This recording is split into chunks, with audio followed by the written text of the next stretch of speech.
আল্লাহ তাআলার পবিত্র জাতের লাখো কোটি শুকরিয়া জ্ঞাপন করছি যে মহান মনিব অত্যন্ত মেহেরবানি করে আমাদের সকলকে কোরআনের ময়দানে কোরআনের আহ্বানে হাজির হওয়ার তৌফিক দিলেন। করোনার চরম বিপর্যস্ততার মাঝেও যিনি আমাদেরকে সুস্থ রাখলেন, কোরআনের কথা বলার মতো শোনার মতো কোরআন মুখে হৃদয় দিলেন, এই সব নেয়ামতের মালিককে আল্লাহ।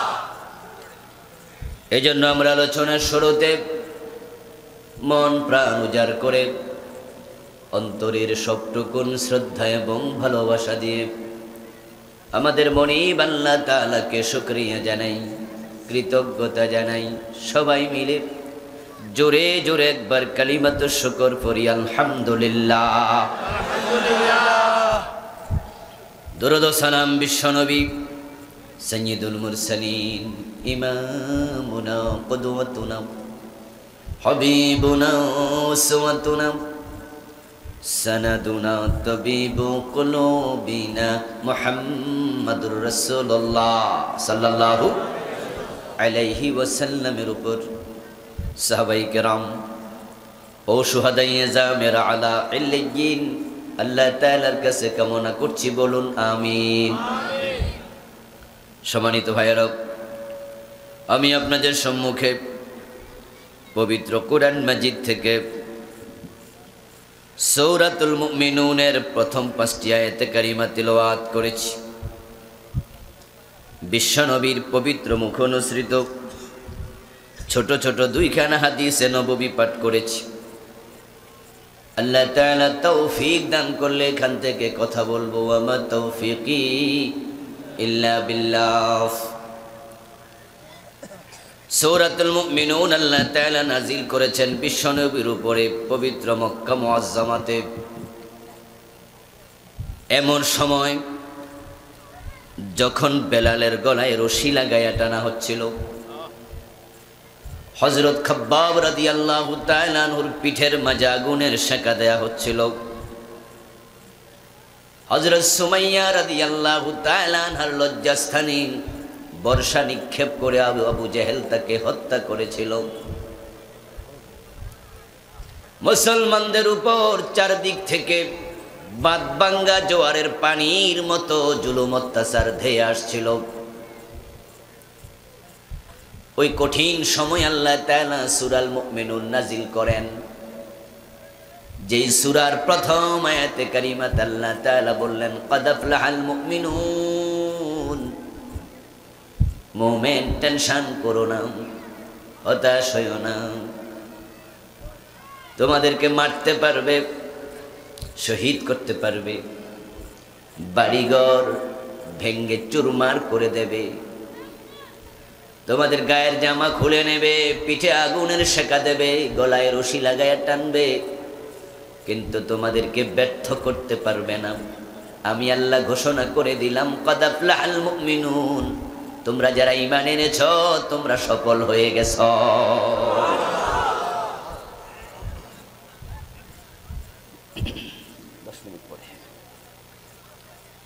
মুমিন সফল হবে তা নয়, অতীতকালের শব্দ ক্বাদ আফলাহা, রীতিমতো মুমিন সফল হয়ে গেছে। ঘোষণা দিলেন কে? আল্লাহ। আল্লাহর কথার মাঝে কোনো সন্দেহ নেই, মুমিন নিশ্চিতভাবে সফল।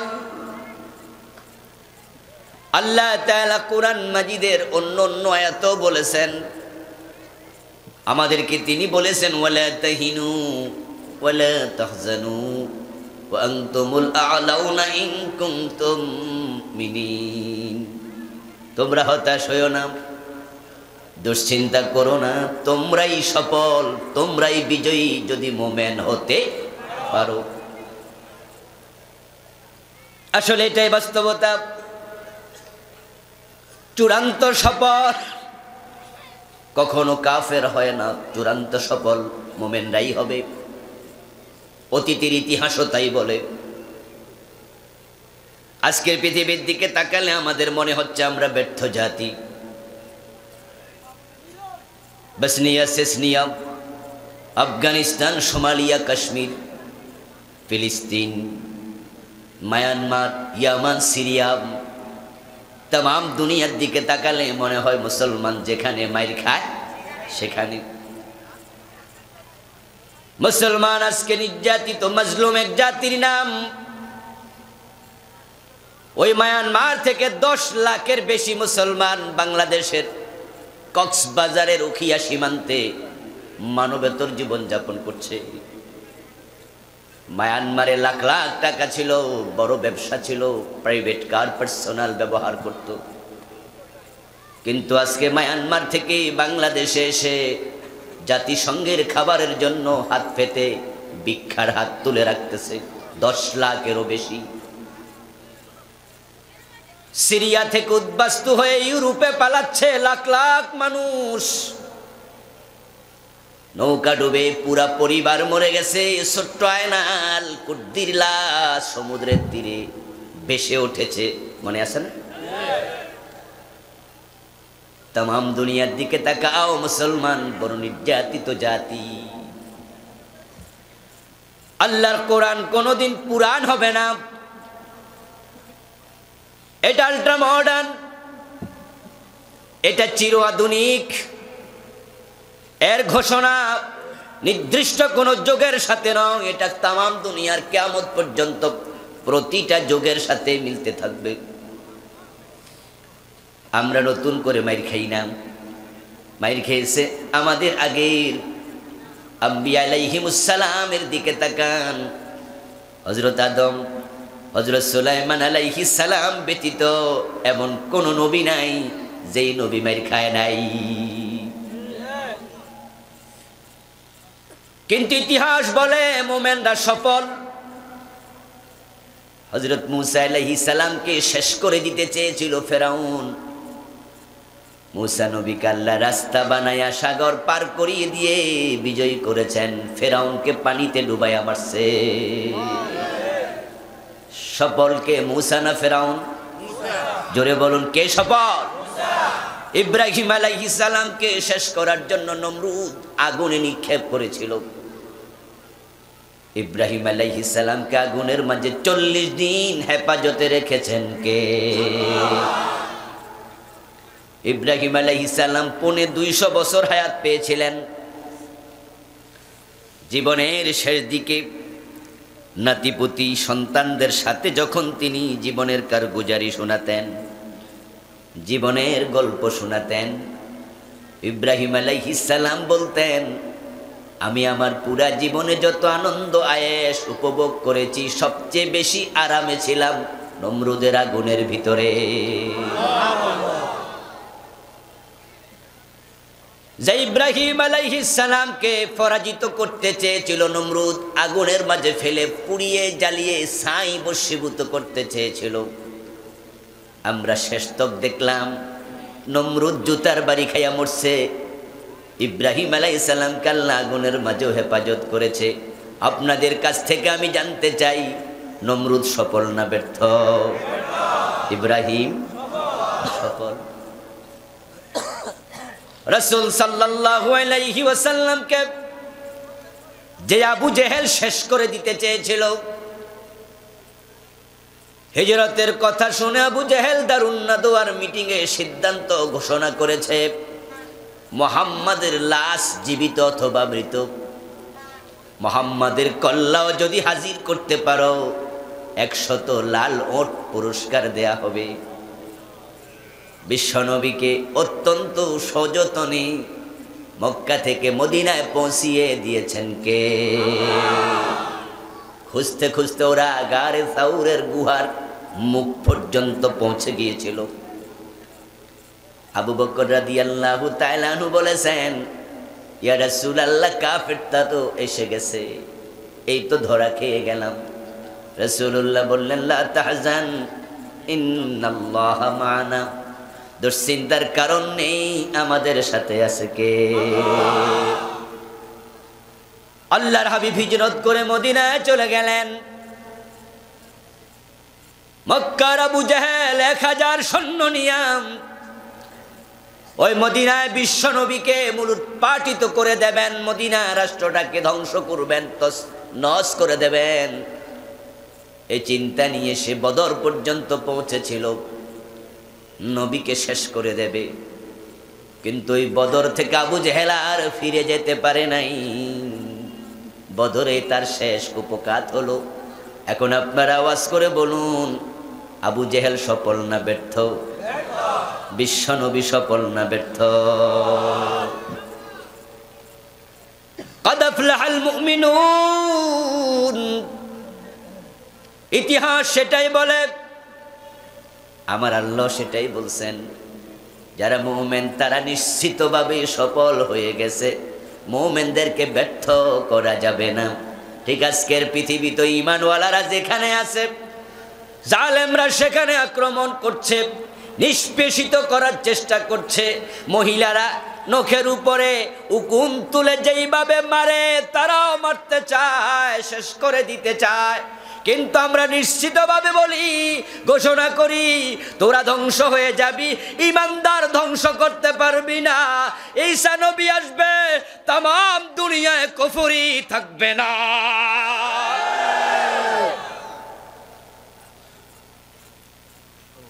তাম পৃথিবীর 1 ইঞ্চি মাটিতে কুফরি থাকবে না। দাজ্জালকে তিনি হত্যা করবেন। ইহুদিরা তখন পালাতে থাকবে, আল্লাহর দুশমনেরা পালানোর জায়গাও পাবে না। যদি তারা গাছের আগায় ওঠে, গাছ কথা বলবে, পাহাড়ের গুহায় ঢুকলে পাহাড়ও কথা বলবে। ইয়া ঈসা ইবনে মারইয়াম হাযা ইহুদিয়্যুন ফাকতুলুহু। ও ঈসা বিন মারইয়াম, একটা ইহুদি আমার ভিতরে ঢুকেছে, ওই গুহার মাঝে তাকে হত্যা করো। গাছ বলবে, ঈসা ইবনে মারইয়াম, সে আমার আগায় উঠেছে, তাকে হত্যা করো। সেদিন তোরা পালানোর জায়গাও পাবি না। সফলতা নিশ্চিতভাবে মুমিনদের হবে, এতে কোনো সন্দেহ নেই। মুমিন সফল। এবার ঈসা আলাইহিস সালাম আসার আগ পর্যন্ত যে মুমিনগুলো মারা যাবে, যেমন আল্লাহর নবীর বিজয়ের আগে হযরত সুমাইয়া মরে গেল, উনি তো আর সফলতা দেখে যেতে পারে নাই। আবু জেহেল মারা গেল দ্বিতীয় হিজরিতে বদরের যুদ্ধে, কিন্তু মা খাদিজা তো মারা গেল তারও 5 বছর আগে মক্কায় 10ম সনে। এখন মা খাদিজা তো সফলতা দেখে যেতে পারে নাই। আমির হামজা মারা গেল বদরের উহুদের যুদ্ধে, তিনি তো সফলতা দেখে যেতে পারেন নাই। এখন যারা না দেখে মরে গেল, ঠিক আজকের এই যুগেও কিছু মুসলমান শুধু ইমানের কারণে তাদেরকে মামলা দেয়া হবে, জেলে দেয়া হবে, ফাঁসি দেয়া হবে। দোষ ধরে নাই, তারা দোষী নয়, শুধু ইমানওয়ালা হওয়ার কারণে বিনা দোষে ফাঁসি হবে। ঈসা নবী আসলে চূড়ান্ত বিজয়। এখন যারা মারা গেল তাদের কি হবে? তারা কি ব্যর্থ? হযরত সুমাইয়া কি ব্যর্থ? আমির হামজা কি ব্যর্থ? মা খাদিজা কি ব্যর্থ? তো বিজয়ের আগে মারা গেলেই ব্যর্থতা নয়, কারণ সফলতার 2টি ব্যাখ্যা, একটা হলো দুনিয়ায় বিজয় আর একটা আখিরাতের জান্নাত। মূলত দ্বিতীয় ব্যাখ্যাটাই সবচেয়ে বেশি ইম্পর্টেন্ট।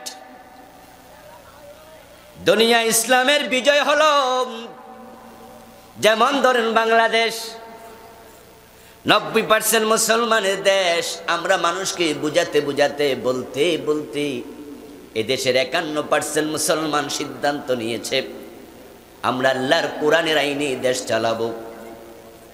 ডক্টর কামালের লিখিত সংবিধান আমাদের দরকার নাই, আল্লাহর কোরআন থাকতে আমাদের আর কোনো সংবিধান লাগবে না, আমরা কোরআনের আইন চাই।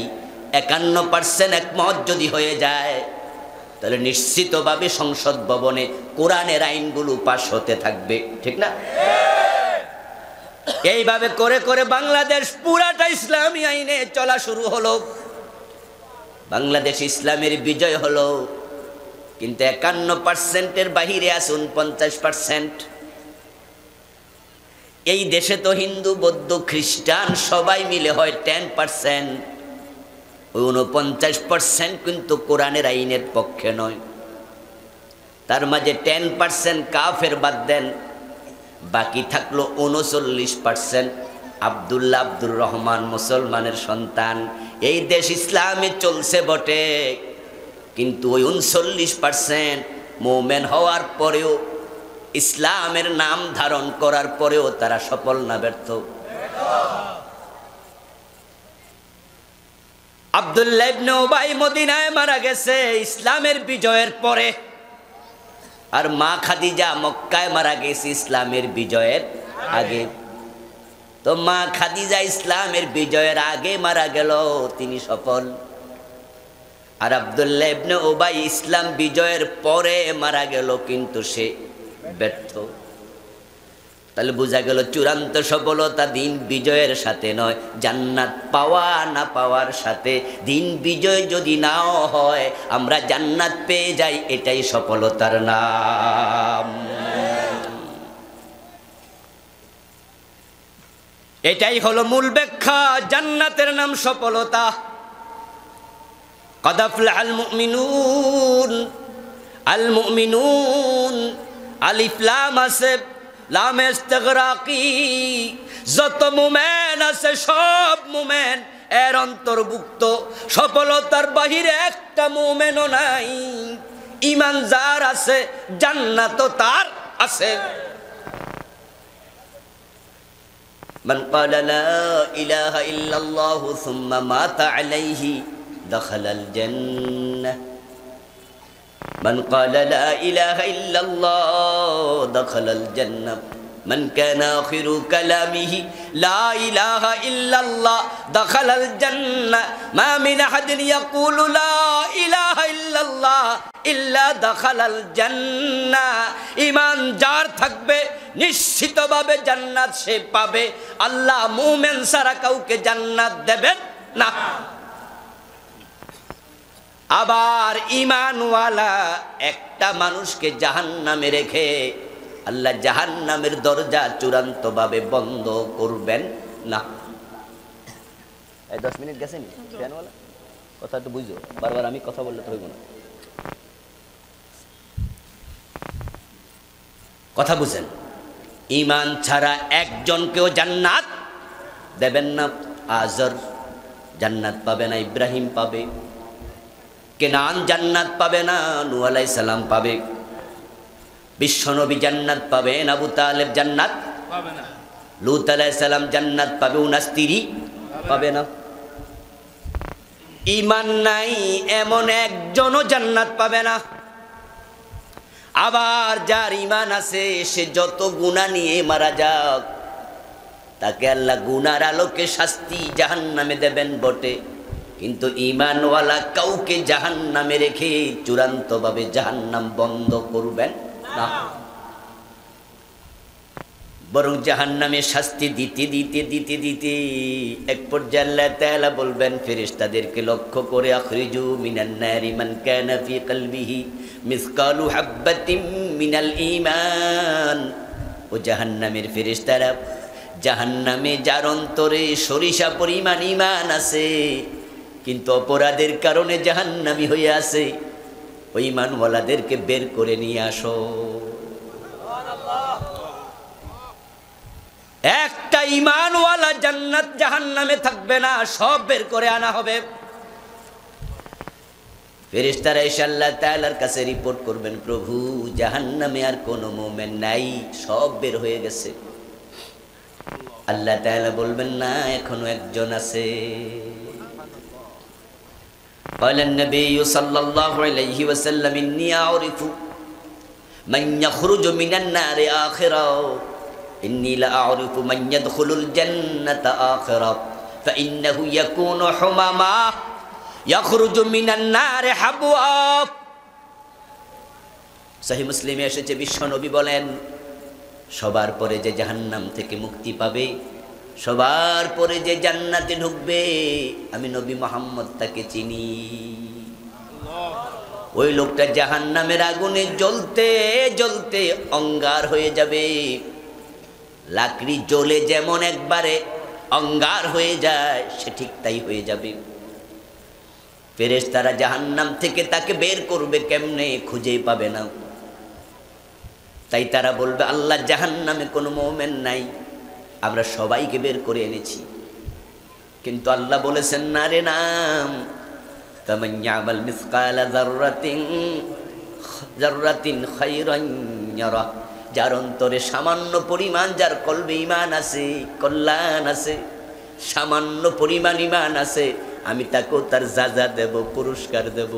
আমি সামান্য ঈমানওয়ালাকেও জাহান্নামে রেখে জাহান্নামের দরজা বন্ধ করব না, করলে আমার এই আয়াত তো মিথ্যা হয়ে যাবে।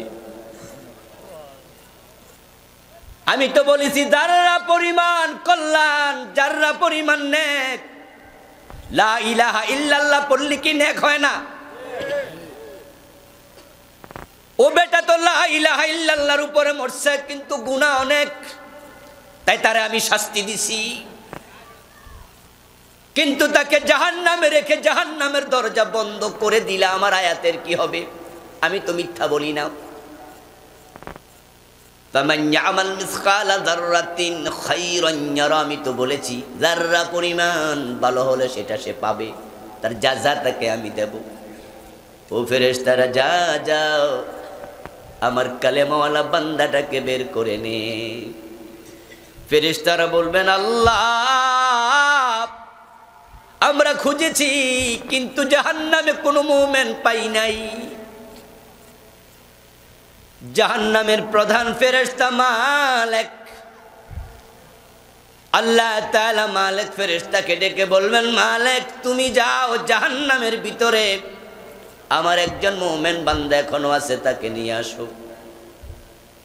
মালিক ফেরেশতা খোঁজাখুঁজি করে এসে রিপোর্ট করবেন, আল্লাহ আমিও তো খুঁজে পাই নাই। আল্লাহ বলবেন, জাহান্নামের দিকে কান পেতে শোনো, কি আওয়াজ আসছে দেখো। জাহান্নামের তর্জন গর্জন, আগুনের তর্জন গর্জনের আওয়াজের ভিতর থেকে একটি আওয়াজ আলাদা ভেসে আসছে, সুবহুন কুদ্দুসুন রব্বুনা ওয়া রব্বুল মালাইকাতি ওয়ার রূহ। আওয়াজ দিয়ে বলেন সুবহানাল্লাহ। ও মালিক দেখ দেখ দেখ, এই জাহান্নামের আগুনের ভিতরও আমার তাসবিহ পড়ছে, রব্বুনা বলে ডাকছে। ওই আমার মুমিন বান্দাকে আমি জাহান্নামে রেখে জাহান্নামের দরজা চিরতরে বন্ধ করব না, তাকে নিয়ে আয়। শব্দ ফলো করে যাবে, মালিক ফেরেশতা গিয়ে পৌঁছে দেখবে শব্দটা এমন জায়গা থেকে আসে যেখানে কোনো মানুষের অস্তিত্বই নাই। সেখানে জাহান্নামের কিছু কীট পতঙ্গ পড়ে আছে। উনি জাহান্নামের কীট পতঙ্গগুলো সরাবেন, সরাইয়া দেখবেন কীট পতঙ্গের নিচে অঙ্গার সম আল্লাহর একটা বান্দা পড়ে আছে, জীর্ণ শীর্ণ কালো ছাইয়ের মতো, তার পুরাটা বডি পুরে ছাই হয়ে গেছে, ইল্লা আসরার সুজুদ, শুধু সেজদার জায়গাটা আগুনে খায় নাই।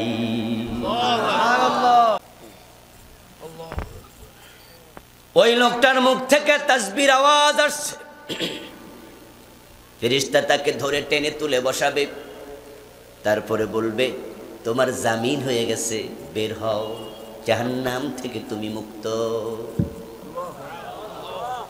রাসূলুল্লাহ বলেন, ইয়াখরুজু মিনান নারি হাবওয়া, সে জাহান্নাম থেকে বের হবে এই বলও তার নাই।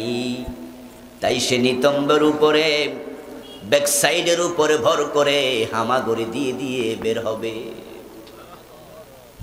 আল্লাহ তাআলা তাকেও জান্নাত দেবেন। কদ আফলাহাল মুমিনুন, এটা আল্লাহর ওয়াদা, যার ঈমান আছে সেই সফল। আর সফলতার নাম হলো জান্নাত।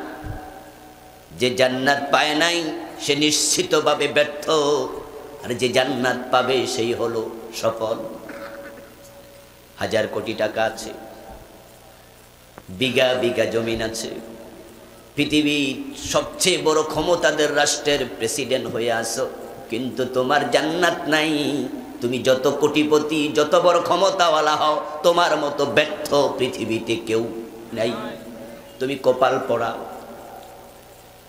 তুমি হতভাগা, যার জান্নাত নাই তার কিচ্ছু নাই। আর থাকার জন্য ঘর নাই, খাওয়ার জন্য খাবার নাই, পরিধান করার জন্য কাপড় নাই, পরের রিক্সা চালায়, পরের বাড়িতে থাকে, অথবা ঢাকার গাছতলায় ঘুমায়, বস্তিতে ঘর বানায়। সরকার বস্তি ভেঙে দিলে তখন ঘুমানোর জায়গাটাও নাই। রাস্তার পাশে কম্বল জড়ায়া পুরান কাঁথা দিয়া ঘুমায়া থাকে এমন হাজার হাজার বনিয়াদম আছে না নাই? ঢাকায় গেলে দেখবেন রাস্তার মাঝে পাশে ফুটপাতে ঘুমায় আছে হাজার হাজার মানুষ, বাড়ি নাই, ঘর নাই। বিভিন্ন খালে গেলে, বড় বড় নদী খালে গেলে দেখবেন নৌকার মাঝে ঘর বাড়ি। ছেলে মেয়ের জন্ম, বিয়ে শাদিটাও নৌকাতে হয়, ঘর বাড়ি নাই। এমন কিছু মানুষও আছে না নাই? গরিব রিক্সাওয়ালা চৈত্র মাসের দুপুরেও রোজাটা ভাঙে না। মাথার মাঝে ইট নিয়া, সিমেন্টের বস্তা কান্দে নিয়া 3 তলা বিল্ডিং এ ওঠে আর নামে, কিন্তু নামাজ কাজা করে না। সিএনজির মাঝে টাকা ব্রিফকেস শুদ্ধ রেখে নেমে গেছে, ব্রিফকেস খুলে দেখে টাকার বান্ডিল, থানায় নিয়ে জমা দিছে, ওই হারাম টাকা খায় নাই। এমনও আছে না নাই? এগুলো হলো জান্নাতি চরিত্রের মানুষ। ইমান বিক্রি করে না, কষ্টে চলে, হারাম খায় না, সুদে টাকা লাগায় না, ঘুষ খাওয়ার সুযোগ আছে, 1 টাকা ঘুষ খায় না। এমন কিছু আল্লাহর বান্দাও আছে না নাই? তারা না থাকলে আকাশ জমিন থাকতো না। ওরা হলো সফল মানুষ, ওরা জান্নাতি মানুষ। আপনি জান্নাত পাওয়ার মানে সফলতা পাবেন, কারণ জান্নাত হলো এমন এক নিয়ামতের নাম যেটা পাওয়ার পরে মানুষ কোনোদিন আর আফসোস করবে না। আমাদের স্কুল কলেজের যখন রেজাল্ট হয়, যারা গোল্ডেন A+ পায় তাদের কোনো আফসোস থাকে?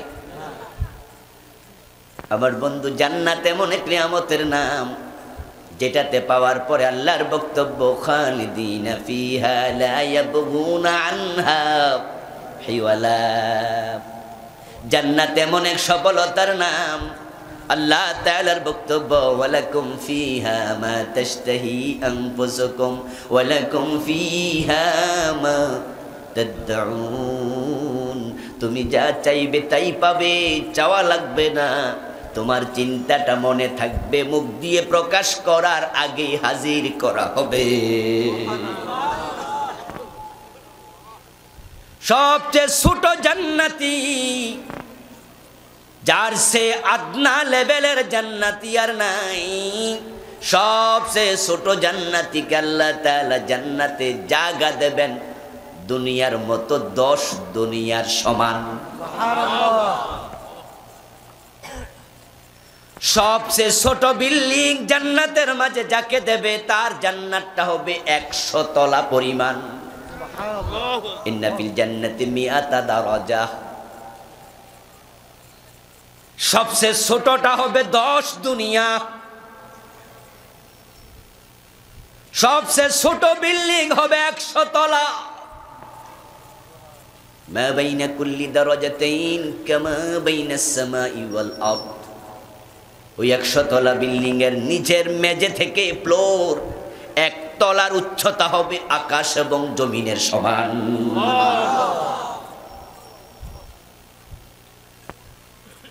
লাউ আন্নাল আলামিন ইসতামাউ ফি ইহদাহিন্না লাওয়াসআতহুম। একটা ফ্লোর কত বড় হবে? বিশ্বনবী বলছেন, যদি তামাম দুনিয়ার সবগুলো মানুষকে জান্নাতের একটা ফ্লোরে আল্লাহ জায়গা দিতে চাইতেন, সবার জায়গা 1 ফ্লোরে হয়ে যেত। জান্নাতান মিন যাহাবিন আনিয়াতুহুমা ওয়া মা ফীহিমা ওয়া জান্নাতান মিন ফিদ্দাতিন আনিয়াতুহুমা ওয়া মা ফীহিমা। এমন জান্নাত আল্লাহ দেবেন বন্ধু, যেই জান্নাতের গটি বাটি, পান পাত্র, সোফা খাট যা আল্লাহ বানাবেন দেবেন, সব হবে স্বর্ণের তৈরি, সব হবে রূপার তৈরি। ইভেন জান্নাতে যে গাছগাছালি হবে সেগুলো স্বর্ণের তৈরি হবে। قال النبي صلى الله عليه وسلم ما من شجرة في الجنة إلا وساقها من ذهب। কোন একদিন বিশ্বনবী খিলাল করার জন্য 2 আঙ্গুলের মাঝখানে একটু খিলাল রাখলেন, দাঁত খিলাল করবেন, সামান্য কাষ্ঠখণ্ড রাখলেন। ওই অবস্থায় তিনি আবার সাহাবাই কেরামের সম্মুখে আলোচনা করছেন, জান্নাত প্রসঙ্গে আলোচনা করতে গিয়ে রাসূল সাল্লাল্লাহু আলাইহি ওয়াসাল্লাম বলছেন, ও আমার সাহাবারা, সফলতা জান্নাত, সফলতা জান্নাত, সফলতার নাম জান্নাত। জান্নাতের দিকে দৌড়াও, জান্নাতের জন্য পাগল পারা হয়ে আগাও। জান্নাত এত নিয়ামতে ভরাও যেটা তোমরা কল্পনা করতে পারবে না। যা চাইবা তাই পাইবা। কিন্তু এই যে খিলাল করার জন্য আমি কাষ্ঠখণ্ড 2 আঙ্গুলের চিপায় রাখছি, এই পরিমাণ কাঠ জান্নাতে খুঁজলে পাইবা না। একজন সাহাবী দাঁড়ায় বলেন, ইয়া রাসূলুল্লাহ, আপনি কয়দিন আগে একটা হাদিস বলেছেন, ইন্না ফিল জান্নাতি শাজারাতান ইয়াসিরুর রাকিবু তাহতা জিল্লিহা মিআতা আমিন লা ইয়াকতাউহা। কয়দিন আগে আপনি তো বলেছেন জান্নাতে এমন বড় বড় গাছ থাকবে যে গাছের তলায় ঘোড়া 100 বছর দৌড়ালেও একটা গাছের ছায়া অতিক্রম করতে পারবে না। এত বড় গাছ আছে, খিলাল করার জন্য কাঠ নাই। মানে কি? আল্লাহর হাবিব জবাব দেন, মা ফিল জান্নাতি মিন শাজারাতিন ইল্লা ওয়াসাকুহা মিন যাহাব। ওই যে বিশাল বড় বড় গাছগাছালির কথা তোমরা শুনেছো, সব গাছ হবে স্বর্ণের তৈরি। আবু হুরায়রা দাঁড়ায়া বলেন, ইয়া রাসূলুল্লাহ, 100 তলা বিশ্ব জান্নাত হবে, সবচেয়ে ছোট জান্নাতের বিল্ডিং। তাহলে মা বেনা উহা, কি দিয়ে আল্লাহ বানাবে? রাসূল বলেন, লাবেনাতুম মিন যাহাবিন ওয়া লাবেনাতুম মিন ফিদ্দাতিন ওয়া বিলাতুহাল মিসকুল আসফার ওয়া তুরবাতুহাজ জাফরান ওয়া হাসবাহু আল লুলু ওয়াল ইয়াকুত। আওয়াজ দিয়ে বলেন সুবহানাল্লাহ। বিশ্বনবী বলে, আবু হুরায়রা, তুমি জানতে চাও এই জান্নাতের বিল্ডিং আল্লাহ কি দিয়ে বানাবেন? শোনো তাহলে, লাবেনাতুম মিন যাহাবিন ওয়া লাবেনাতুম মিন ফিদ্দা। ওই জান্নাতের বিল্ডিং এর একটা ইট হবে স্বর্ণের, আর একটা হবে রূপার। মিলাতুহাল মিসকুল আসফার তুরবাতুহাজ জাফরান হাসবাহু আল লুলু ওয়াল ইয়াকুত। ওই জান্নাতের বিল্ডিং বানানোর জন্য স্বর্ণ রৌপ্যের ইট, তার গাঁথুনি হবে সেখানে যে বালি, জাফরান, কংক্রিট হবে জান্নাতের ইয়াকুত পাথর। মিশ্রণ করার জন্য পানি ব্যবহার হবে না, ব্যবহার করা হবে মিসকে আম্বর আতর। জান্নাতের ওয়াল থেকে চিরদিন আতরের গন্ধ বের হতে থাকবে। আদনা আহলিল জান্নাতি মানজিলাতান লাহু 80 আলফ খাদিম ওয়া 72 জাওজা। ও মিয়া, সফলতার নাম জান্নাত। হারাম খায়ও না, হারাম খাওয়ার চিন্তা মাথায় রেখো না। হারাম খায়া রাজপ্রাসাদের দরকার নাই। কানাত তৈরি করো, স্বল্পে তুষ্ট থাকো, কম খাইবা, সেরা কাপড় পরবা, শুটকি মাছের ভর্তা দিয়া ভাত খাইবা, সাইকেল চালায়ও পিছে যাইবা, লোকাল বাসে চড়বা। বাজারু জিপের দরকার নাই, রাজপ্রাসাদের দরকার নাই। হালালের উপরে অটল থাকো, ইত্তেফা করো। তুমি মরতে দেরি, ওই জান্নাত পাইতে দেরি হবে না।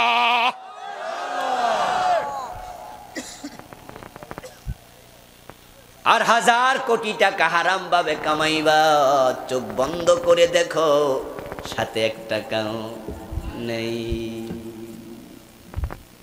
তোমার হাতের ঘড়ি, পকেটের মানিব্যাগ, চোখের চশমা, মাথার টুপি, পায়ের জুতা, তুমি যদি নারী হও, তোমার নাকের স্বর্ণ, কানের স্বর্ণ, গলার চেইন, হাতের বালা সব আপনজন খুলে নেবে, লক্ষ কোটি টাকা ব্যাংকে থাকবে।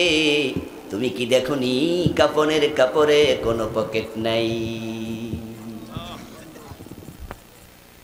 তোমার গায়ের পাজামাটা পর্যন্ত খুলে তোমারে ল্যাংটা বানায়া চাদর দিয়া ঢাকবে, সাথে কিচ্ছু নাই, কপালে জান্নাত নাই। হারাম খাইছো, কিসের জান্নাত? কোরআনের বিরোধিতা করছো, ইসলামী আন্দোলনের বিরুদ্ধে কথা বলেছো, আল্লাহর আইনের কথা শুনলে চেহারা কালো করেছো, আল্লাহর আইনের কথা বললে তোমার কাছে বিরক্ত লেগেছে, আল্লাহর দ্বীনের কাছে আত্মসমর্পণ করতে পারোনি। তোমার ক্ষমতা, তোমার টাকা তোমাকে সফলতা দিতে পারবে না। চোখ বন্ধ করে দেখো, তোমার কোনো ক্ষমতা নাই। যত বড় মন্ত্রী হওয়ার, প্রধানমন্ত্রী, প্রেসিডেন্ট হও, গায়ে মশা বসলে সেটা তাড়ানোর ক্ষমতাও তোমার আর নেই। জীর্ণ শীর্ণ সরাইখানা, রাত্রি দিবার দুটি দাস, এরই মাঝে আনা গোনা দুনিয়াদারি চমৎকার। রাজার পরে আসছেন রাজা, শয্যা কত বাদ্য ধুম, তুচ্ছ এসব কয়দিন বাও, তারপরেই তো সব নিঝুম। এজন্য হযরত ওমর বলতেন প্রায়শই আলোচনার সময়, দুনিয়ার মানুষ শোনো, মানে তাজ্জাবি মাকানিহি ফালিয়ানজুর ইলা ফিরাউন, ওয়া মানে তাজ্জাবি মালিহি ফালিয়ানজুর ইলা কারুন, ওয়া মানে তাজ্জাবি নাসাবিহি ফালিয়ানজুর ইলা আবি লাহাব, ইন্নামাল ইজ্জাতু বিত্তাকওয়া, তিলকাল জান্নাতুল্লাতী নুরিসু মিন ইবাদিনা মান কানা তাকিয়া। হযরত ওমর বলতেন, তোমরা যারা মনে করো ক্ষমতাওয়ালা হলে সফল হওয়া যায়, আমি ওমর বলবো তুমি ফেরাউনের দিকে একটু তাকাও। ক্ষমতাওয়ালা মানে সফল না, এটা বুঝানোর জন্য ফেরাউনের লাশটা আল্লাহ এখনো দুনিয়াতে রেখেছেন, ঠিক কি না? ফেরাউনের লাশ এখনো আছে না নাই? আল্লাহ আমাদের সম্মুখে তার লাশ এটার জন্যই রাখছেন। কোরআন মাজিদে পাওয়া যায়, ফিরাউনকে লক্ষ্য করে আল্লাহ বলেছেন, আল-ইয়াওমা নুনাজ্জিকা বিবাদানিকা লিতাকুনা লিমান খালফাকা আয়া। ও ফিরাউন, তোরে পানিতে ডুবাইলাম, তোরে সুবাইয়া মারলাম, কিন্তু তার লাশ মারবো না, পচাবো না, গলাবো না, তোর লাশ হাঙ্গর তিমিকে খেতেও দেব না, তোর লাশটাকেই আমি আল্লাহ রেখে দেব, যেন ভবিষ্যতের লোকেরা তোকে দেখে শিক্ষা গ্রহণ করে। ৩১০০ বছর ফেরাউনের লাশ পানির মাঝে ডুবেছিল। ফেরাউন একা পানিতে ডুবে নাই, ডুবেছে হাজার হাজার সৈন্য নিয়ে। সবার লাশ পচে গেছে, গলে গেছে, মাছে খাইছে, তিমি হাঙ্গর গিলে খাইছে, কিন্তু ৩১০০ বছরের বেশি তার লাশ পানির মাঝে অক্ষত রেখেছেন কে?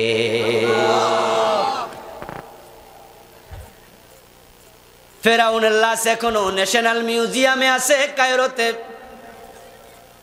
আমি তার লাশের সামনে দাঁড়ায়া খুঁটে খুঁটে দেখছি, এইভাবে চোখটা একবারে তার কাছে নিয়া কাছের একবারে সাথে লাগায় আমি দেখলাম তার হাতের নখগুলো, আমি তাকায়া দেখলাম মনে হয় কালকে মারা গেছে, এতটা সতেজ, পচে নাই, গলে নাই, কালো হয় নাই। সুবহানাল্লাহ। তার কানের পাশে দেখলাম কিছু চুল কালো, কিছু চুল সাদা। লাশটা শুটকি হইয়া গেছে, ছিমাইয়া গেছে, কিন্তু গলা থেকে, পচা থেকে, ধ্বংস হওয়া থেকে আল্লাহ বাঁচায়া রাখছে।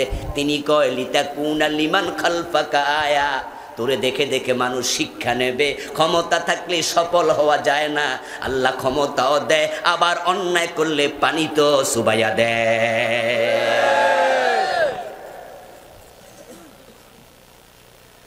এই জন্য আপনি চেয়ারম্যান, আপনি মেম্বার, আপনি এমপি, আপনি মন্ত্রী, আপনি কমিশনার, আপনি বড় অফিসার, আপনি একবারে ডিসি, আপনি এসপি, ক্ষমতা পায়া মনে করবেন না আমি বুঝি সফল হয়েছি।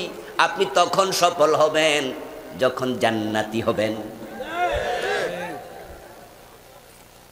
যেই ক্ষমতা জান্নাতে যাওয়ার মাধ্যম হয় না, ওই ক্ষমতা সফলতার মাধ্যম হবে না। এবার যারা পয়সাওয়ালা তারা অনেকেই মনে করে আমরা সফল। ছেলে বেতন পায় 1 লাখ টাকা মাসে, চাকরি পাইছে, নতুন চাকরি, বেতন শুরুতে 1.5 লাখ, 2 লাখ, 5 লাখ। অনেক বড় বড় কোম্পানি পৃথিবীতে আছে যারা 1-2 কোটি টাকাও মাসে বেতন দেয়। বাংলাদেশে 2 লাখ, 3 লাখ, 5 লাখ টাকা বেতন পায় এমন অফিসারও বিভিন্ন কোম্পানিতে আছে। সরকারি বেতন কম, বেসরকারিতে বেতন অনেক বেশি। আপনার ছেলে মাসে 2 লাখ টাকা বেতনে চাকরি পাইছে, আর আপনি মনে মনে বলেন আমার ছেলে মাশাআল্লাহ সাকসেসফুল, কিন্তু ছেলে ফজরের নামাজটাও পড়ে না, মসজিদের দিকে ধাক্কাইয়াও নেওয়া যায় না। সে 5 লাখ আর 50 কোটি টাকা বেতন পাক, যার নামাজ নাই তার সফলতা নাই। বেনামাজি সফল হতে পারে না। قال النبي صلى الله عليه وسلم الدنيا في الآخرة إلا أن يجعل أحدكم إصبعه هذه في اليم فلينظر بما ترجع। বিশ্বনবী বলেন, তোমরা দুনিয়ায় কি পরিমাণ সম্পদ পাইবা, তুমি যে সফল ভাবতেছো টাকা হলে সফল, তাহলে আমি তোমাকে বলি শোনো, আখিরাতের জান্নাতের নিয়ামতের তুলনায় দুনিয়াতে আমি আল্লাহ কি পরিমাণ নিয়ামত দিছি আমার রাসূলকে আমি জানাইছি। আমার রাসূল তোমাদেরকে উদাহরণ দিয়ে বলছে, তুমি সাগরের তীরে চলে যাও, সাগরের তীরে গিয়া তোমার এই আঙ্গুলটা পানির মাঝে চুবাও, তারপরে তুমি আঙ্গুলটা তোলা দাও, তোলা দেওয়ার সাথে সাথে তুমি দেখবে সব পানি ঝরে গেছে, আঙ্গুলের মাথায় শুধু 1 ফোঁটা। বিশ্বনবী বলেন, এবার তুমি তাকাও সাগরের পানির দিকে, আরেকবার তাকাও আঙ্গুলের মাথার 1 ফোঁটার দিকে।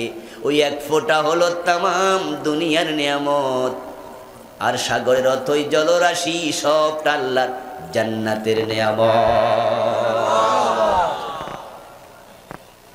আঙ্গুলের মাথায় যে 1 ফোঁটা আছে, 1 ফোঁটা কিছুক্ষণ পরে পড়ে যাওয়ার সম্ভাবনা আছে না নাই? কিন্তু সাগরের যে পরিমাণ পানি, ওটা তুমি বালতি দিয়ে শেষেও কুলাতে পারবা না। তোমাকে যদি 10,000 বছর হায়াত দেয়, আর তুমি বঙ্গোপসাগরের পানি বালতি দিয়া কেটে কেটে উপরে তোলো, তোমার হায়াত শেষ হবে, পানি শেষ হবে না। আল্লাহর জান্নাতে এমন নিয়ামত আছে কোনোদিন শেষ হবে না। হযরত ওমর বলে, তাই আমি বলি যারা পয়সাওয়ালা আছো তারা নিজেদেরকে সফল ভাবতেছো, তাহলে তুমি একটু কারুনের দিকে তাকাও। পৃথিবীতে কারুনের মতো ধনী মানুষ একটাও নেই। কারুনের ব্যাপারে আল্লাহ তাআলা সূরা আল কাসাসে বলছেন, ওয়াতাইনাহু মিনাল কুনুজ, আমি কারুনের জন্য আমার গোপন ধনভাণ্ডারের দরজাগুলো খুলে দিয়েছি। কানজুনের বহুবচন কুনুজ, কানজুন মানে গুপ্তধন, খনি। কেউ যদি একটা স্বর্ণের খনির মালিক হয় সে কত ধনী। আর আল্লাহ বলো, আতাইনাহু মিনাল কুনুজ, আমি কারুনকে গুপ্তধনের ভান্ডারগুলো দিয়ে দিয়েছি।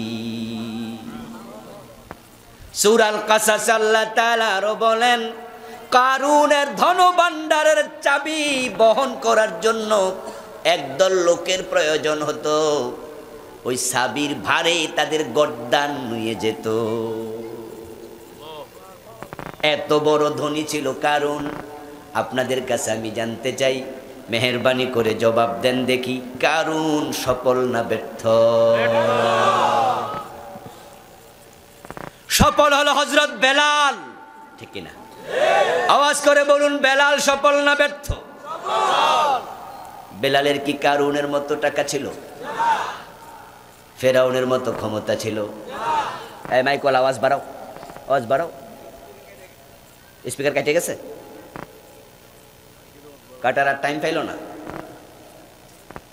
হযরত বেলাল রাদিয়াল্লাহু তাআলা আনহু ছিলেন মসজিদে সুপার বারান্দার অধিবাসী। উনার বাবা দাস, উনি দাস, উনার দাদা দাস, উনি দাসের ঘরের দাস, গোলামের ঘরের গোলাম। কিন্তু বিশ্বনবী মেরাজ থেকে ফিরে এসে বলেন, বেলাল আমি মেরাজের রাতে জান্নাতে ঢুকেছি, আমার আগে আগে তোমার পায়ের শব্দ শুনেছি। বিশ্বনবীর ইন্তেকালের পরে বেলাল রাদিয়াল্লাহু তাআলা আনহু তিনি চলে গেছেন মদিনার বাহিরে। যেই শহরে নবী নাই সেই শহরে হযরত বেলাল বলেন আমিও নাই। মাঝে মাঝে তিনি রাসূলের কবর জিয়ারতের জন্য আসতেন। হযরত ওমরের সময় বিশ্বনবীর কবর জিয়ারত করে বেলাল রাদিয়াল্লাহু তাআলা আনহু হযরত ওমরের সাথে সাক্ষাৎ করার জন্য যেতেন। হযরত ওমর চেয়ার থেকে লাফ দিয়া দাঁড়ায়া গায়ের চাদরটা টানতে টানতে দরজা পর্যন্ত চলে যেতেন এবং জড়াইয়া ধরে বলতেন, আতানা সাইয়্যিদুনা বেলাল, আমাদের নেতা বেলাল এসেছে। হযরত ওমর অদ্য দুনিয়ার নেতা, আর বেলাল ওমরেরও নেতা। হযরত বেলালের কথা শুনলে আমাদের সবার কলিজায় একটা শ্রদ্ধা আসে না নাই? এবার আপনারা বলুন, বেলাল সফল না ব্যর্থ? কারণ তার জান্নাত আছে। সুতরাং আপনারা আমরা যদি সফল হতে চাই, আল্লাহর জান্নাতে যাওয়ার চরিত্রটা অর্জন করা দরকার আছে না নাই? এখন জান্নাতে কে যাবে? মুমিন। ছোট্ট একটি শব্দ বারবার বলছি, ঈমান যার নাই তার জান্নাত নাই। যার ঈমান আছে আল্লাহ তাকে চিরস্থায়ীভাবে জাহান্নামে রাখবেন না, একদিন না একদিন জান্নাত দেবেন। এটা আহলুস সুন্নাত ওয়াল জামাতের আকীদা। অসংখ্য হাদিস তার পক্ষে। এই কথার অর্থ আবার এই নয় যে তাহলে কিছু গুনাহ কইরা লই, একদিন না একদিন তো বেহেশত পামুই। না দোস্ত, জাহান্নামে এক সেকেন্ড থাকার যোগ্যতা কারো নাই।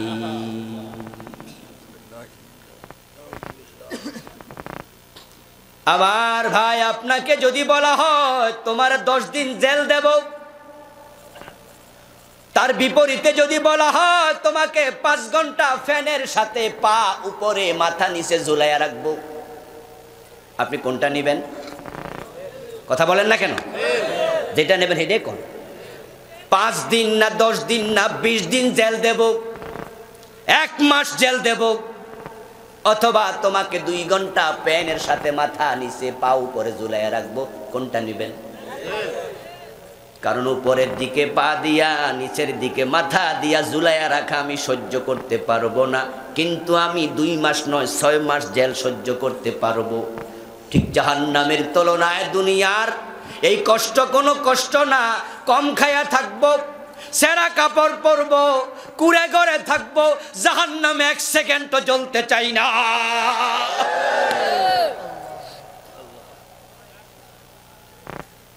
আমরা জান্নাতে আউয়াল দুখুল হতে চাই, শুরুতে যেতে চাই। এখন যাওয়ার জন্য লাগবে ঈমান। কাদ আফলাহাল মুমিনুন, ঈমানদার সফল হবে। ঈমান নাই, নবীর ছেলে হইয়াও জান্নাত কপালে নাই। এজন্য তো নূহ আলাইহিস সালাম কেনান রে বারবার বলছিল, ইয়া বুনাইয়ার কাব মানা, ও আমার কলিজার টুকরা কেনান, আমার সাথে নৌকাতে উঠতে যা। প্লাবন শুরু হয়েছে, নৌকাটা ভাসতে শুরু করেছে। আর নূহ আলাইহিস সালামের প্লাবন যখন হয়েছিল, কোরআনে পাওয়া যায়, হাদিসে পাওয়া যায়, উপর থেকে পানি পড়েছে বৃষ্টি হইয়া, সুলাগুলার ভিতর থেকে বিভিন্ন গর্ত থেকে পানি বের হয়েছে। ওয়াফারাত তান্নূর, কোরআনের বক্তব্য, ওয়াফারাত তান্নূর, তান্নূর মানে চুলা। ওই যে মহিলারা রান্না করার জন্য মাটিতে চুলা বানায়, ওই চুলার ভিতর থেকেও পানি উপরে উঠেছে। সব ডুবে যাচ্ছে পানির কারণে। কেনান দেখেছে নৌকা ভাসতেছে। নূহ আলাইহিস সালাম বলে, ইয়া বুনাইয়া আরকাব মানা, প্রিয় ছেলে নৌকায় ওঠ। কেনান জানে ওই নৌকায় উঠতে হলে একটা টিকিট কাটা লাগবে। ওই টিকিটের নাম হলো লা ইলাহা ইল্লাল্লাহ। ওই নৌকায় কালেমা যার নাই তাকে তোলার সুযোগও নাই। এই টিকিট যারা কেটেছে তাদের সংখ্যা ছিল 40, কোন কোন মুফাসসির বলেন 80। ওই 40 অথবা 80 জন লোককে হযরত নূহ আলাইহিস সালাম সাথে নিয়ে নৌকায় উঠলেন। কেনান জানে ওই কালেমার টিকিট কেটে ওঠা লাগবে, তাই সে বলতেছে, সাআবি ইলা জাবালিন ইয়াসিমুনি মিনাল মা, আমি তোমার সাথে কালেমা পড়ে উঠব না, আমি পাহাড়ের চূড়ায় উঠব। নাউযুবিল্লাহ। রাজি হয় নাই, রাজি হয় নাই। সে বাঁচতে পারেনি দুনিয়ার পানি থেকে। ঠিক একই ভাবে কিয়ামতের দিনও জাহান্নাম থেকে বাঁচতে পারবে না। নবীর ছেলে লাভ নাই। ইব্রাহিম আলাইহিস সালামের বাবা আজরকে যখন জাহান্নামের ফেরেশতারা হাতে পায়ে জাহান্নামের শিকল লাগাইয়া গলার মাঝে টানতে টানতে জাহান্নামে নেবে, হযরত ইব্রাহিমের সাথে পথিমধ্যে সাক্ষাৎ হবে। ছেলেকে দেখে ফেল ফেল নয়নে তাকাবে। ইব্রাহিম নবীও বাবারে দেখবে, তখন বলবে, আমি কি দুনিয়ায় বলিনি আলাম আকুল্লাকা লা তাসিনি, আমি কি আপনারে দুনিয়ায় বলি নাই আমার অবাধ্য হইয়েন না, ঈমান আনেন, মুমিন হন। আমি কি বলিনি মূর্তি পূজা পরিত্যাগ করুন? কেন শুনলেন না? শুনলে আজকে এই অবস্থা হতো না। ইব্রাহিম আলাইহিস সালামের কথার জবাবে আজর কি বলবে? বিশ্ব নবী বলেন, আজর সাথে সাথে বলবে, আল ইয়াউমা লাসিক, ওয়াদা দিলাম আজকেও বাধ্য হব না, আজকে যা বলো তাই শুনবো। সেদিন লাভ হবে? ফেরেশতারা জাহান্নামে ফেলে দেবে। ঈমান নাই। ইব্রাহিমের বাবার কপালেও জান্নাত নাই। এখন আপনারা এবার বলুন তো, ওই ঈমানটা লালন করা দরকার আছে কিনা? ঈমান চুরি করার জন্য একজন চোর আমাদের সাথে আছে না নাই? ওই চোরের নাম কি? শয়তান। সে আল্লাহ তাআলাকে বলেছে, আপনার বান্দারা জান্নাতের দিকে যাবে, লাকুদান্না লাহুম সিরাতাকাল মুস্তাকিম, আমি তাদের জন্য জান্নাতের রাস্তায় বসে বসে অপেক্ষা করব।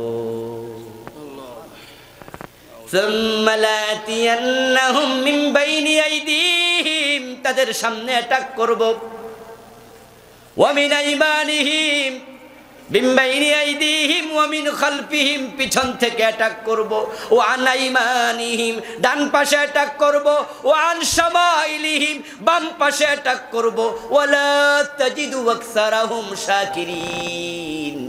রেজাল্টটা কি? সমান সমান রেজাল্ট শয়তান ঘোষণা করছে, সেটা হলো তাদের অধিকাংশের ঈমান রাখবো না।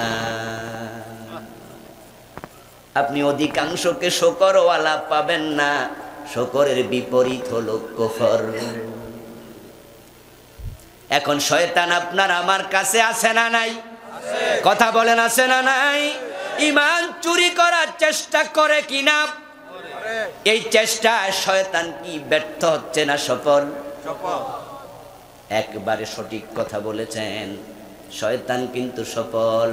তাই তো বাংলাদেশে নামাজি আছে, রোজাওয়ালা আছে, হজওয়ালা আছে, যাকাতওয়ালা আছে, টুপিওয়ালা আছে, দাড়িওয়ালা আছে, ঈমানওয়ালার সংখ্যা বড়ই কম। শয়তান এক একজনকে এক এক জায়গায় পেছে ফেলে ঈমান নিয়ে গেল। পীরের পায়ে সেজদা দেয়, আবার জুমার নামাজও পড়ে, এমন মুরিদও আছে না নাই? আমার বন্ধু, যারা পীরের পায়ে সেজদা দিচ্ছে ওই লোকটা ইমানদার না মুশরিক? ইমান আছে না গেছে? পীর সাহেবের কাছে যায়, খাজা বাবার কাছে, মাওলানা আমাদের প্রিয়জন মহিউদ্দিন, কি নাম, খাজা মঈনুদ্দিন আস-সিস্তি রাহিমাহুল্লাহ আরব থেকে ভারতে এসেছেন, শিরকের বিরুদ্ধে যুদ্ধ করেছেন, মুশরিকদের বিরুদ্ধে তলোয়ার হাতে নিয়েছেন। আর উনার কাছে গিয়া বলে কিনা, খাজা আমার ছেলে দাও, খাজা বাবা আমার মেয়ে দাও, আমার চাকরি নাই, একটা চাকরি দিয়ে দাও। কেউ ফিরে না খালি হাতে, খাজারে তোর দরবারে আমারে খালি হাতে ফিরাস না খাজা বাবা। আমার বন্ধু ওই লোকটাই কিছুক্ষণ পরে নামাজে দাঁড়ায় কয়, ইয়াকা নাবুদু ওয়া ইয়াকা নাস্তাঈন। ও আল্লাহ, আমি তোমার গোলামি করি, শুধু শুধু তোমার কাছে আমি চাই। আমার আল্লাহ কয়, কত বড় মিথ্যুক তুই, এই মাত্র খাজা বাবার কাছে চাইলি।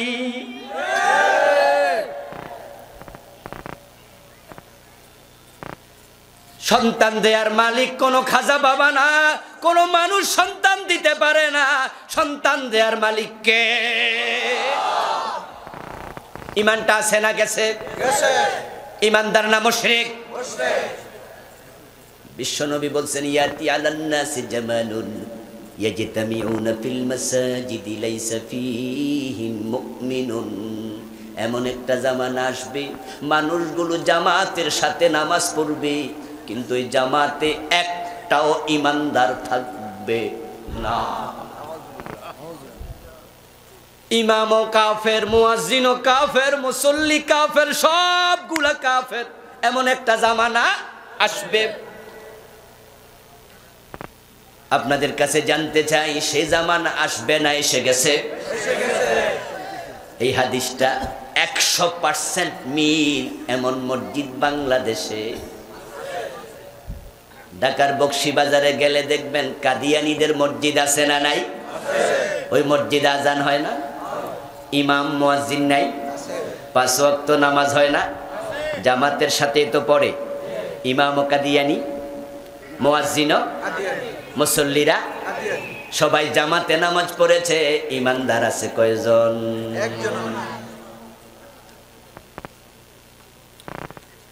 আজ থেকে 1400 বছর আগে বিশ্ব নবী যে হাদিসটা বলে গেলেন, এমন মসজিদ থাকবে সব কাফের। ইয়াজতামিউনা ফিল মাসাজিদি লাইসা ফীহিম মুমিন, একটা মুমিন নাই। শুধু কাদিয়ানীদের মসজিদ নয়, আমাদের দেশে কত ইমাম আছে, ইমামের ইমান নাই। ইমামের মসজিদের পাশে মাজার, ওই মাজারে সেজদা চলে, মোমবাতি মানত চলে, টাকা পয়সা মানত চলে, ইমামের বেতন মাজারের টাকা দিয়া চলে। ইমাম সেজদায় বাধা দেয় না, উনার মৌন সাপোর্ট থাকলে তারও ইমান থাকবে না।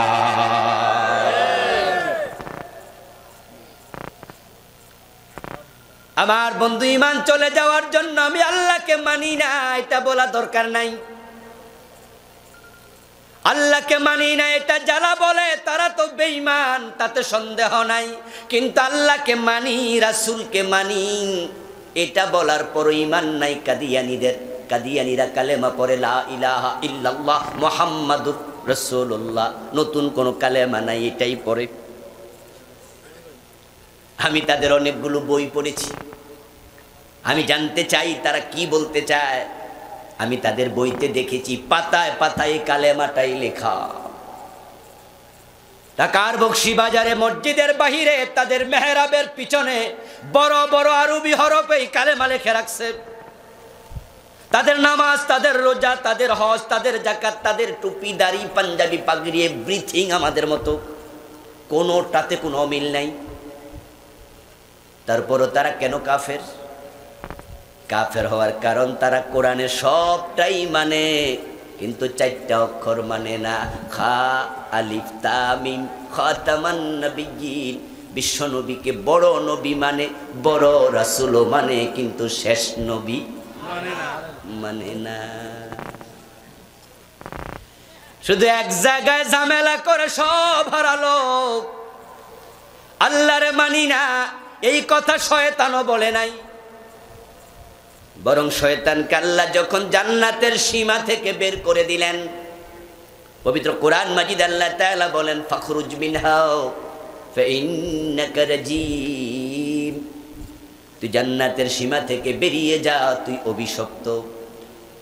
শয়তান জান্নাতের সীমা থেকে বের হলো, বের হওয়ার পরে সে কি বলেছে এবার কোরআন থেকে শুনুন।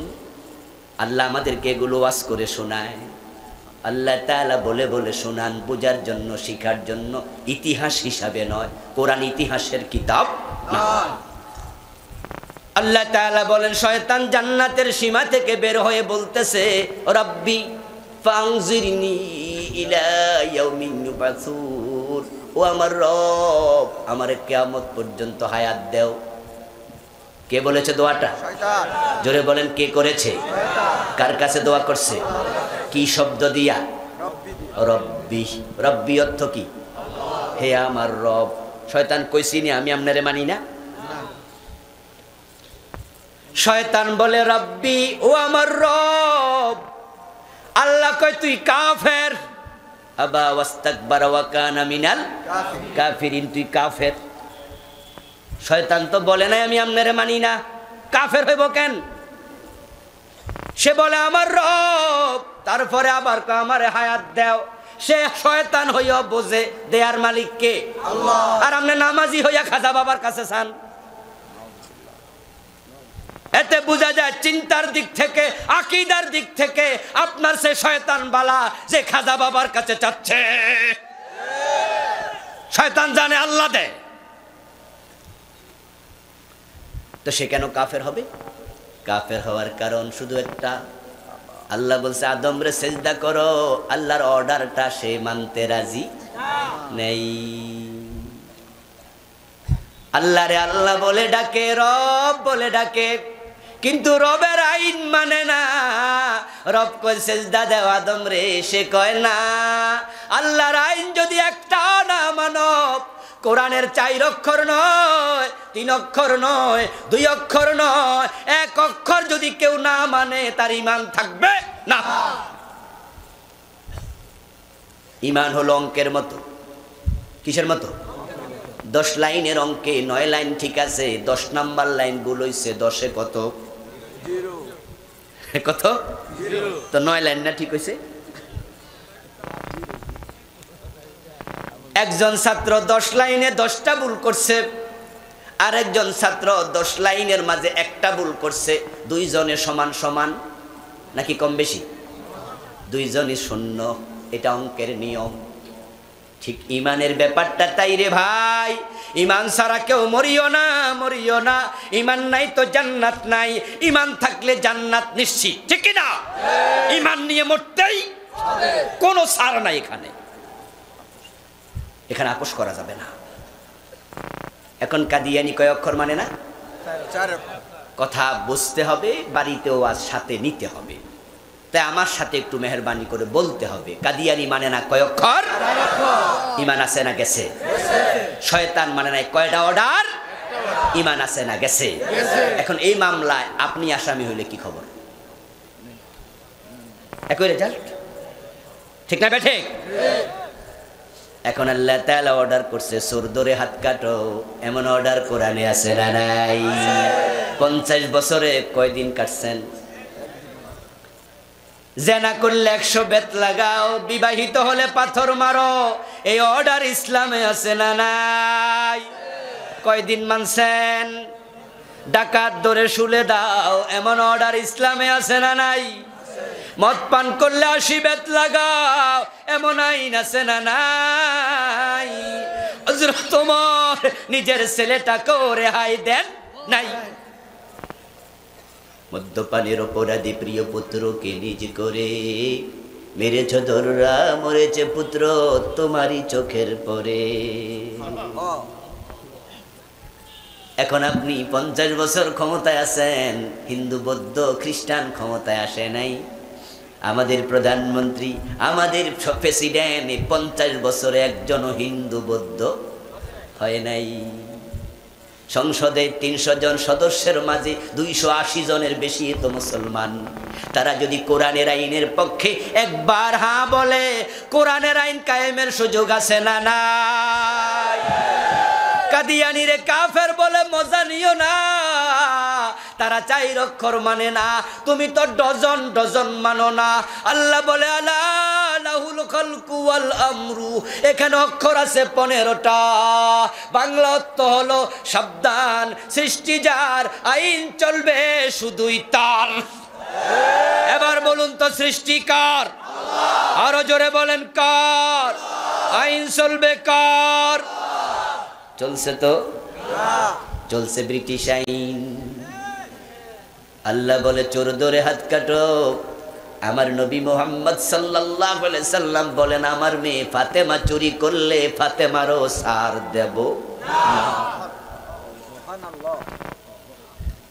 আর ব্রিটিশরা বলছে চোর ধরে জেলে দাও, আমার আল্লাহ বলে চোর ধরে হাত কেটে দাও।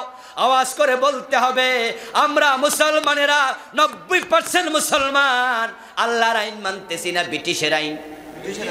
তো ব্রিটিশের আইন মেনে আল্লাহর গোলাম হলে কেমনে?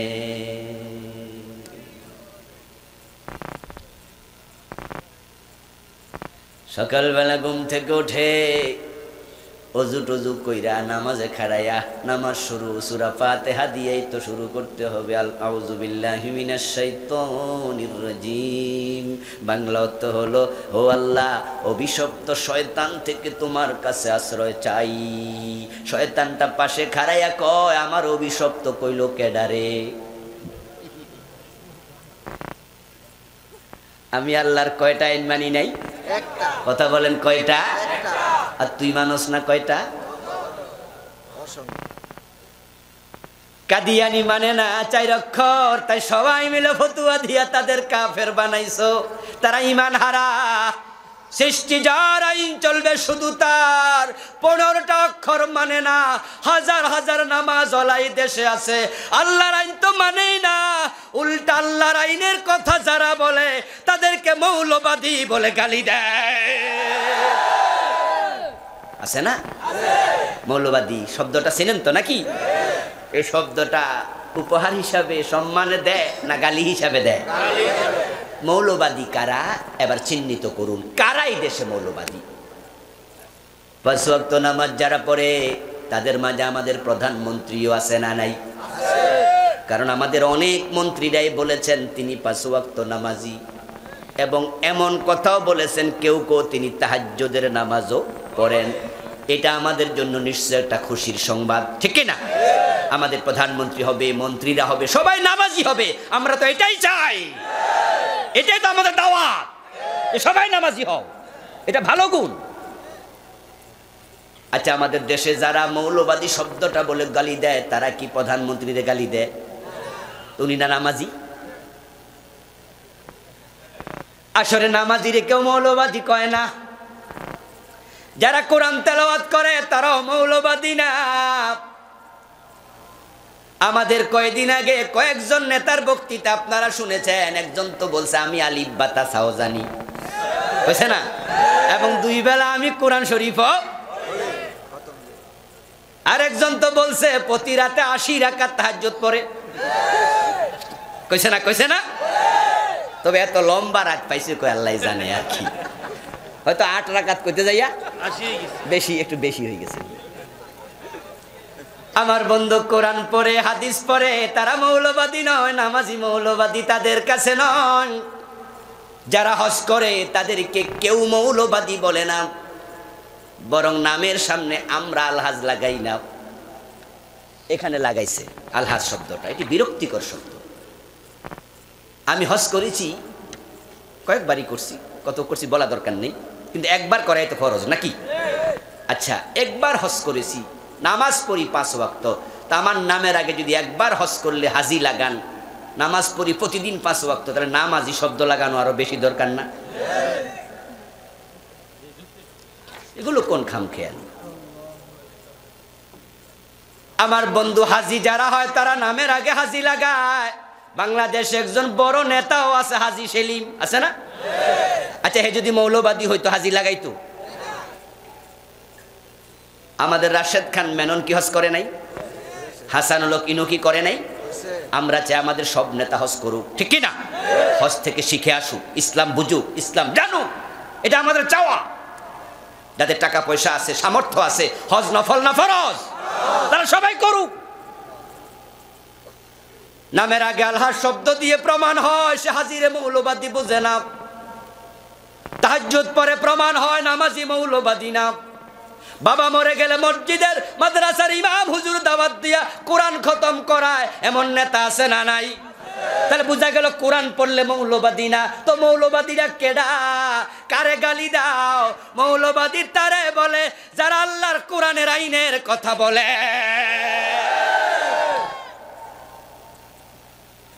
কয়দিন আগে ডাক্তার জাফরুল্লাহ স্যারের একটা বক্তৃতা শুনছেন, ইউটিউবে এসেছে। ডাক্তার জাফরুল্লাহ সাহেব বলেছেন ইসলাম থাকবে মসজিদ আর মাদ্রাসায়। বলছে না যে ইসলাম কোরআন হাদিস মসজিদ মাদ্রাসায় থাকবে, এটা রাষ্ট্রীয় পর্যায়ে আসার কোনো দরকার ওনার কাছে নাই। ঠিক এই চিন্তা জাফরুল্লাহ কেন? এই দেশে হাজার হাজার আব্দুর রহমান, হাজার হাজার আব্দুল্লাহ পাওয়া যাবে, জাফরুল্লাহ পাওয়া যাবে, যারা পুরা জীবনে কোরআন মানতে রাজি হয় না। মৌলবাদী তারা পুরা কোরআন জীবনে মানতে চায় যারা। এখন আমরা আপনাদের কাছে সুস্পষ্ট ভাবে জানাইয়া দিতে চাই, এই ভিডিও ক্যামেরার মাধ্যমে তাদের কান পর্যন্ত মেসেজ পৌঁছাতে চাই, তুমি ইসলাম মানি হিন্দু বৌদ্ধ ধর্মের মতো একটা ধর্ম মনে করিও না। ইসলাম হলো জীবন বিধানের নাম। জীবন আছে যেখানে, ইসলাম থাকবে সেখানে। উদখুলু ফিস সিলমে কাফা। এখন তুমি বলবা মসজিদ মাদ্রাসা ইসলাম মানি, কিন্তু বাহিরে দরকার নাই। তাহলে তোমার ব্যাপার আল্লাহর ফতোয়া, তুমি কাফের, তুমি কাফের, তুমি কাফের। তোমাকে ঈমান আবার আনতেই হবে। আল্লাহর ফতোয়াটা কোথায় আবার শুনুন। আল্লাহ তাআলা বলছেন ইয়াকুলুনা নুমিনু বিবাদিন ওয়া নাকফুরু বিবাদ ইউরিদুনা আইয়াত্তাখিযু বাইনা যালিকা সাবিলা উলাইকা হুমুল কাফিরুনা হাক্কা। আল্লাহ তাআলা বলেন কিছু মানুষ থাকবে যে মানুষগুলো বলবে কিছু মানি কিছু মানি না। তারা মাঝামাঝি রাস্তা খুঁজবে। যারা পূর্ণ মানবে না তারা অরিজিনাল কাফের থেকে যাবে। তাই মুমিন হতে চাইলে সবটা মানতে হবে। আল্লাহর আইনের সাথে সাংঘর্ষিক কোনো চিন্তা লালন করা যাবে না। এখন জান্নাতি সফল মুমিনের চরিত্র কি? আল্লাযীনা হুম ফি সালাতিহিম খাশিউন। সফল মুমিন তো সে যে নামাজি হবে, এবং জান্নাতি মুমিন সে যে নামাজের মাঝে বিনয়ী হবে। পরিতাপ পরিতাপ, মসজিদগুলো দিন দিন খালি হয়ে যাচ্ছে। ফজরের টাইমে দেখবেন সালাম ফিরায়া মসজিদ খালি। কোন মসজিদে 2 কাতার, কোন মসজিদে 1.5 কাতার, কোন মসজিদে হাফ কাতার, কোন মসজিদে এমনও আছে ইমাম আর মুয়াজ্জিন ছাড়া মুসল্লি। তুমি সফল হতে চাইলে তোমাকে নামাজ পড়তেই হবে। যার নামাজ নাই তার আসলে ঈমানটাই, ঈমান ধরা যায় না, ছোঁয়া যায় না, দেখা যায় না, দেখানো যায় না। ঈমানের আলামত কিন্তু আছে, সিমটম দেখে বুঝে নিতে হবে। ছেলে সিনার আলামত আছে, মেয়ে সিনার আলামত আছে, বাঘ বল্লুক সিংহ সিনার আলামত আছে। কান দেখলে বোঝা যায় এটা ছাগলের কান, কান দেখলে বোঝা যায় এটা হাতির কান। লিকুল্লি শাইইন আলাম ওয়া আলামুল ঈমান ইসসালাহ। সব জিনিস সিনার আলামত আছে। ঈমান সিনার আলামতের নাম হলো নামাজ। মান তারাকা সালাতাম মুতাআম্মিদান ফাকাদ কাফার। হাদিস হলো যে ইচ্ছা করে নামাজ ছেড়ে দেয় সে কুফরি করে। সহিহ মুসলিমের রওয়ায়াত, ইন্না বাইনাল মারই ওয়া শিরকি তারকাস সালাত। একজন মানুষ মুমিন না মুশরিক, ঈমানওয়ালা না ঈমান হারা, তা সিনার আলামত শুধুই নামাজ। দেহের মাঝে মাথা যেমন, দিনের মাঝে নামাজ তেমন। কল্লা যদি আলাদা করে নেও, বডিটা কার চেনা যাবে না। তোমার জীবন থেকে নামাজ আলাদা হলে তুমি নবীর উম্মত, রাসূল তোমাকে চিনবে না। মা আয়েশাকে বিশ্ব নবী বলেছেন, আমি আমার উম্মত ডেকে ডেকে হাউজের পানি পান করাবো, আমার উম্মতের জন্য সুপারিশ করব। মা আয়েশা বলেন, কেমনে চিনবেন? ঈসা থেকে আদম পর্যন্ত সব নবীর উম্মত থাকবে হাসরের ময়দানে, চিনবেনটা কেমনে? রাসূল বলেন, ইন্নাহুম ইউদাউনা ইয়াউমাল কিয়ামা গুররান মুহাজ্জালিনা মিন আসারিল উজুহ।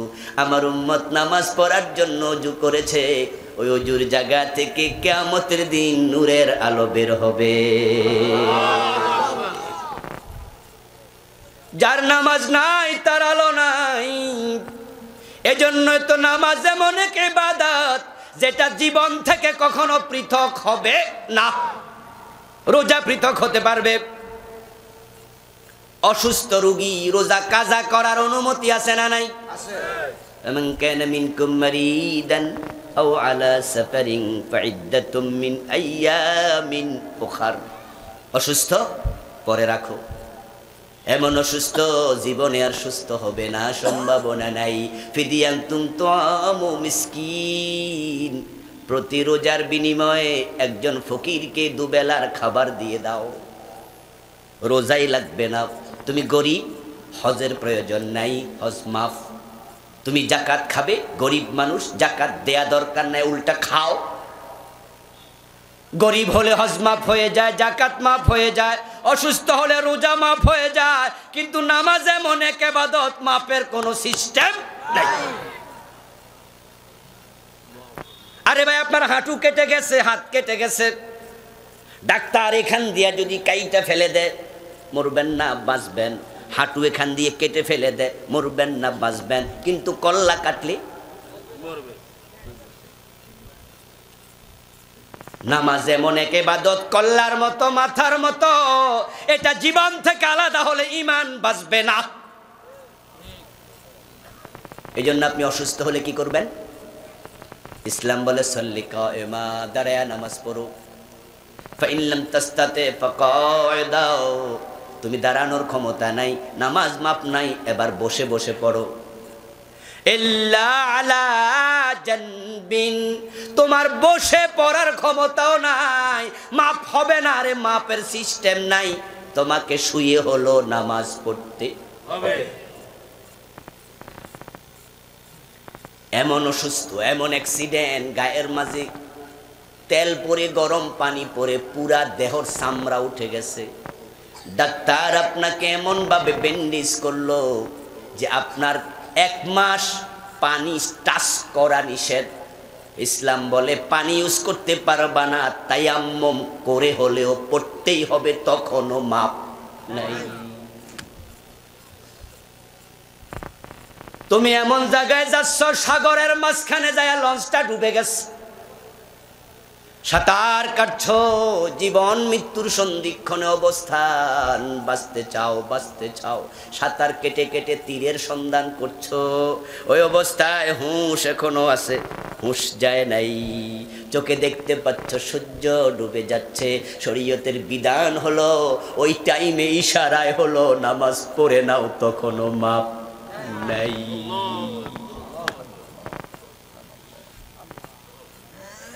দাঁড়ায়া পারোনি, বসে বসে পারোনি, শুয়া পড়তেই হবে। এবার আপনাদের কাছ থেকে একটা ফতুয়া জানতে চাই, শুয়ে যদি নামাজ পড়ে চিত হইয়া শুইবে না কাত হয়ে? বলেন, কথা কইতেও সব আমার দিয়ে কন যাব না। চিত হয়ে না কাত হয়ে? কাত হয়ে। শুইয়া শুইয়া যদি পড়েন, চোখ দিয়ে ইশারা, ঠ্যাং দিয়া, মাথা দিয়া করেন, শুইয়া তো পড়বেন। শীত হইয়া না কাইত হইয়া? শীতের পক্ষে কে কে বলেন তো দেখি? শীতের পক্ষে আছে অনেক, আর বাকি সব কাইত। আচ্ছা, এবারে হ্যাঁ, দোনো পক্ষে আছে না, দুইটার পক্ষে থাকা যাবে না। আচ্ছা, এবার বলুন তো আমার ভাই, নামাজের মাঝে চেহারা থাকবে কোন দিকে? কেবলার দিকে, ঠিক আছে? পশ্চিম, বাংলাদেশে পশ্চিম বলে অসুবিধা নাই, পশ্চিম দিকে, কেবলার দিকে। আচ্ছা, আপনি শীত হলে চেহারা কি কেবলা কি উপরে? আল্লাহর বক্তব্য, ফাওয়াল্লু ওয়াজহাকা ফাওয়াল্লি ওয়াজহাকা শাতরাল মসজিদিল হারাম আইনামা তুওয়াল্লু ফাওয়াল্লু উজুহাকুম শাতরাহু। আল্লাহর বক্তব্য হলো, তুমি যেখানে থাকো নামাজে তোমার চেহারা কাবার দিকে ফিরাও।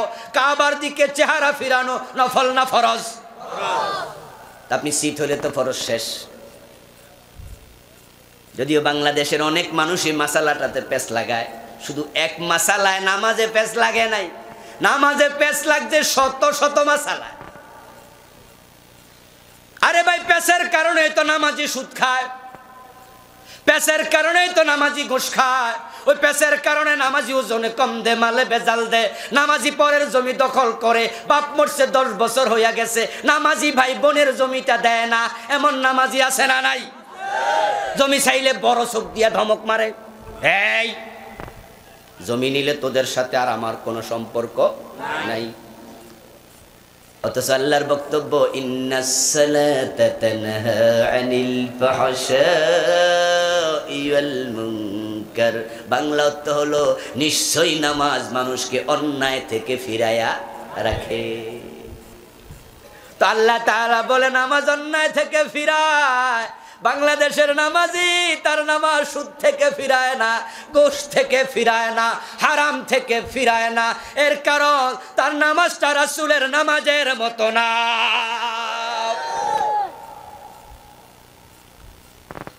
আচ্ছা, আপনারা যারা হজ করছেন তারা একটু বলবেন, বা উমরা করছেন, আমরা যখন ইহরাম পরি তখন কি মাথায় টুপি থাকে না? থাকে না? থাকে না। ইহরামের কাপড় পরার পরে মাথায় টুপি নাই, অথচ টুপি মাথায় দেয়া সুন্নাত। এর কারণ বিশ্বনবী ইহরাম পরার পরে টুপি মাথায় দেন নাই, তাই আমরাও দেব না। আমরা যখন আরাফার মাঠে থাকি, মাগরিবের টাইমে আমরা মুজদালিফায় রওনা দেই না? মাগরিবের নামাজটা কি আমরা আরাফায় পড়ি? কোথায় পড়ি? মুজদালিফায়। যেতে যেতে রাতের 12টা বাজে, 1টা বাজে, তো মাগরিবের নামাজ বুঝি 12টা বাজে কেউ পড়ে? আমরা সবাই বলি এটাই নিয়ম। আমার নবী ইহরামের পরে টুপি পরে নাই, আমরাও পরব না। ইহরামের পরে তিনি পাঞ্জাবি গায়ে দেয় নাই, আমরাও দেব না। সেলাইবিহীন কাপড় পরেছেন, আমরাও তাই পরব। মাগরিবের নামাজ আরাফায় পরে নাই, আমরাও পরব না। এতে বোঝা যায় আমার হজ রাসূলের মতো হওয়া লাগবে, না হয় হজ হবে না। এবার বলুন, রাসূলের মতো নামাজ দরকার আছে না নাই? কিন্তু রাসূল কয়, তুমি কাত হয়ে নামাজ পড়ো। আপনারে শীত হইতো কইল কে? শীত হওয়াকে আরবিতে বলা হয় ইত্তেজা। কি বলে? সাল্লি কায়মা ওয়া ইন লাম তাস্তাতি ফাকায়দা ইল্লা মুত্তাজিআন। রাসূল এটা বলে নাই, বলছে ইল্লা আলা জানবিন। তুমি কাত হয়ে পড়ো। চেহারা যদি আপনি কাবার দিকে ফিরাতে চান, শীত হলে হবে না, উত্তর দিকে অথবা দক্ষিণ দিকে মাথা দিয়ে কাত হলে চেহারাটাও ফিরবে, শুয়েও নামাজ আদায় হবে, ফরজ তরক হওয়ার সম্ভাবনা আর নেই। রাসূলের মতো নামাজ হয় না, আজান হয় না। এই দেশের মানুষ দ্বীনের মাঝে বিকৃতি শুরু করে দিয়েছে, বেদাতি হয়ে গেছে, সুন্নাহ থেকে সরে গেছে, ইবাদত কবুল হওয়া বন্ধ হয়ে গেছে। এই কষ্ট থেকে আমি এই বইটি লিখেছি, হাদিসের বৈচিত্র্যে পূর্ণাঙ্গ নামাজ। বাংলাদেশের নামাজিদের যে প্রবলেমগুলো আমি আলট্রাসনোগ্রামের মতো, এক্সরে মেশিনের মতো ধরে ধরে হাদিস দিয়ে, কিতাব নাম্বার, হাদিস নাম্বার দিয়ে তুলে ধরেছি। কত জায়গায় যাই সফর করতে, দেখি আজানের আগে দুরূদ শরীফ দিয়ে আজান শুরু হয়, এমন এলাকা আছে না? না। ইন্নী ওয়াজ্জাহতু ওয়াজহিয়া লিল্লাযী পরে নামাজ শুরু হয়, এটার নাম দিছে মুসাল্লার দোয়া। আজান শুরু হলো বেদাত দিয়া, নামাজ শুরু হলো বেদাত দিয়া। বেদাতি কর্ম করলে ইবাদত কবুল হবে না। তাই তোমার নামাজ তোমার সুদ থেকে ফিরায় না। বিশ্বনবী সাল্লাল্লাহু আলাইহি ওয়াসাল্লাম আযান শিখিয়েছেন। আবু মাহজুরা বলেন আল্লামানান নবী সাল্লাল্লাহু আলাইহি ওয়াসাল্লাম আযান ওয়াল ইকামা, আমার নবী মুহাম্মদ আযান কামর শিখাইছে। আব্দুল্লাহ ইবনে যায়েদ রাদিয়াল্লাহু তাআলা আনহু স্বপ্ন যোগে আযান পাইছে, নবী মুহাম্মদকে শুনাইছেন। হযরত বেলালকে রাসূল বলে আযান দাও, আযান শুরু হবে আল্লাহু আকবার দিয়ে। কিন্তু কিছু এলাকায় গেলে দেখি আসসালাতু ওয়াসসালামু আলাইকা ইয়া রাসূলুল্লাহ, আছে না আছে না? আমি জিজ্ঞাসা করি কিরে ভাই, আমার এক আত্মীয় আছে এরকম করে, ছোট ভাই বয়সে ছোট, কিরে এটা পাইলি কই? কই ভাই পাই নাই। তো পরশ কেন? কই ভালো লাগে।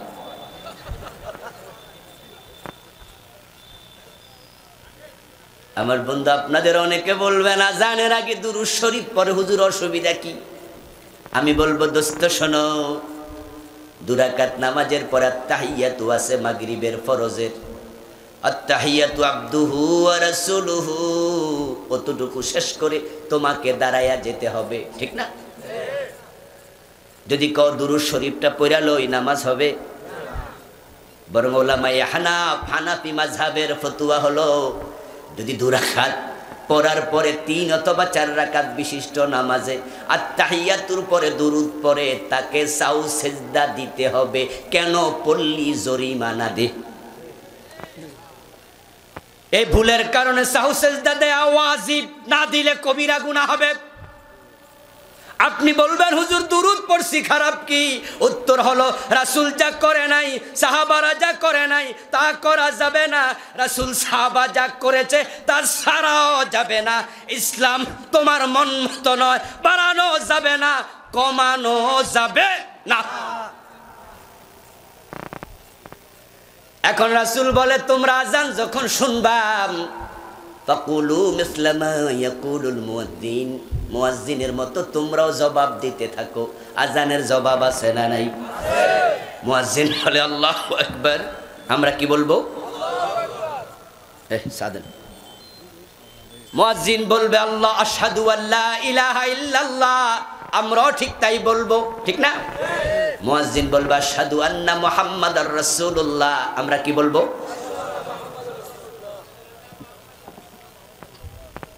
আমাদের দেশের অধিকাংশ মানুষ কি বলে?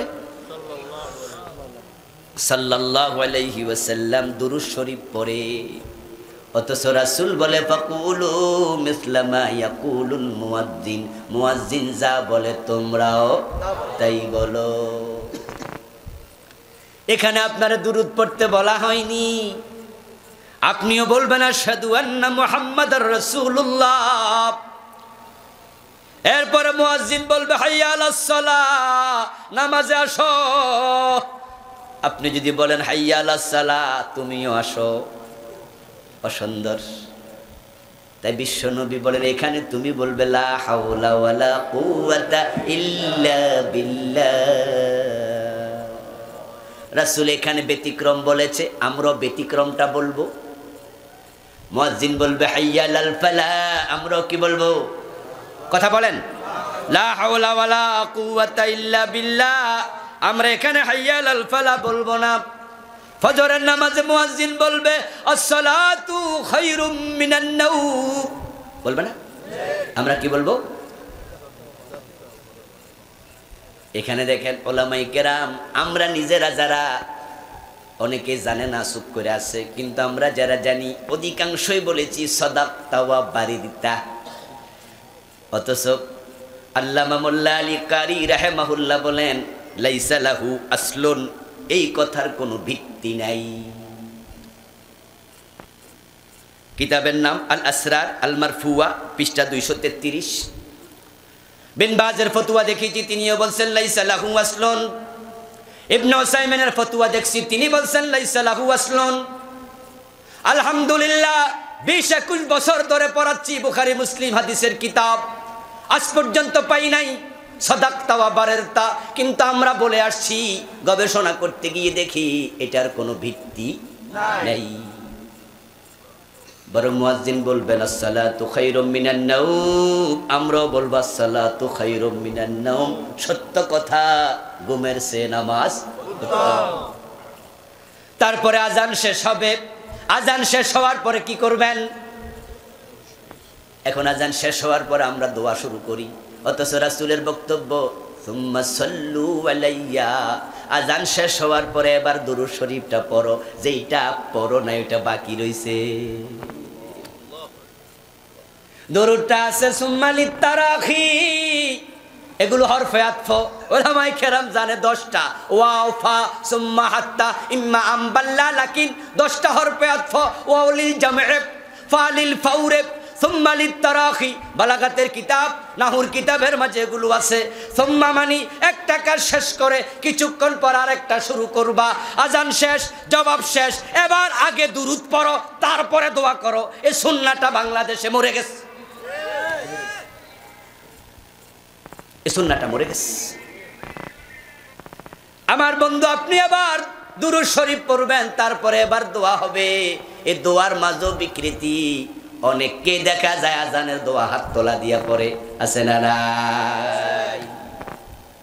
হাত তোলা দিয়ে আজানের দোয়া। আমার বন্ধু, এই হাত যদি না তোলেন তাহলে কইব ওয়াহাবি, ঠিক না? হাত তুললে সুন্নি, হাত না তুললে কি ওয়াহাবি। আরে সোরের মায়ের বড় গলা। যারা সুন্নাহ থেকে সরে গেছে বেদাতি, তাদের নাম হয়ে গেছে সুন্নি। যারা সুন্নাহ মানে তারা হয়ে গেছে ওয়াহাবি। অসুবিধা নাই, আমরা ওয়াহাবি হতে চাই। ওয়াহাব কার নাম? আল্লাহর নাম। জোরে বল, ওয়াহাব কার নাম? ইন্নাকা আনতাল ওয়াহাব, এটা আল্লাহর নাম। তো আপনি যদি ওয়াহাবি হন, বাংলা অর্থ হলো আল্লাহওয়ালা। বাংলা অর্থ কি? আল্লাহওয়ালা। ওরা আপনারা না বুঝা যদি আল্লাহওয়ালা কয়, অসুবিধা আছে? আমার বন্ধু বিশ্বনবী হাত তুলেছেন যেখানে, আমরা তুলব সেখানে। সালাতুল ইস্তিসকায় রাসূল হাত তুলেছেন, যুদ্ধের মাঠে রাসূল হাত তুলে দোয়া করেছেন। আল্লাহর হাবিবের কাছে কেউ যেন তাৎক্ষণিক দোয়া চাইতো, তিনি হাত তুলে দোয়া করতেন। জুমার দিন খুতবা চলছে, এক সাহাবী বৃষ্টির জন্য দোয়া চেয়েছে, রাসূল খুতবার মাঝখানে হাত তুলে দোয়া করেছেন। রাসূল দোয়া পড়েছেন খাওয়ার আগে, দোয়া পড়েছেন খাওয়ার শেষে, দোয়া পড়েছেন মসজিদে ঢুকতে, দোয়া পড়েছেন মসজিদ থেকে বের হতে, গাড়িতে উঠতে দোয়া আছে না নাই? আছে। গাড়ি থেকে নামতে আছে না নাই? হাত তুলছেন কয়দিন? খাওয়ার সময় দোয়া আছে, আছে। মসজিদে ঢুকতে আছে, হাত তুলছেন। তো দোয়া যদি হাত তোলাই লাগে, এটাই আদব হয়, তোলেন না কেন? টয়লেট থেকে বের হতে দোয়া আছে না নাই? ওই সময় যদি হাত মুছতেন কি হইতো?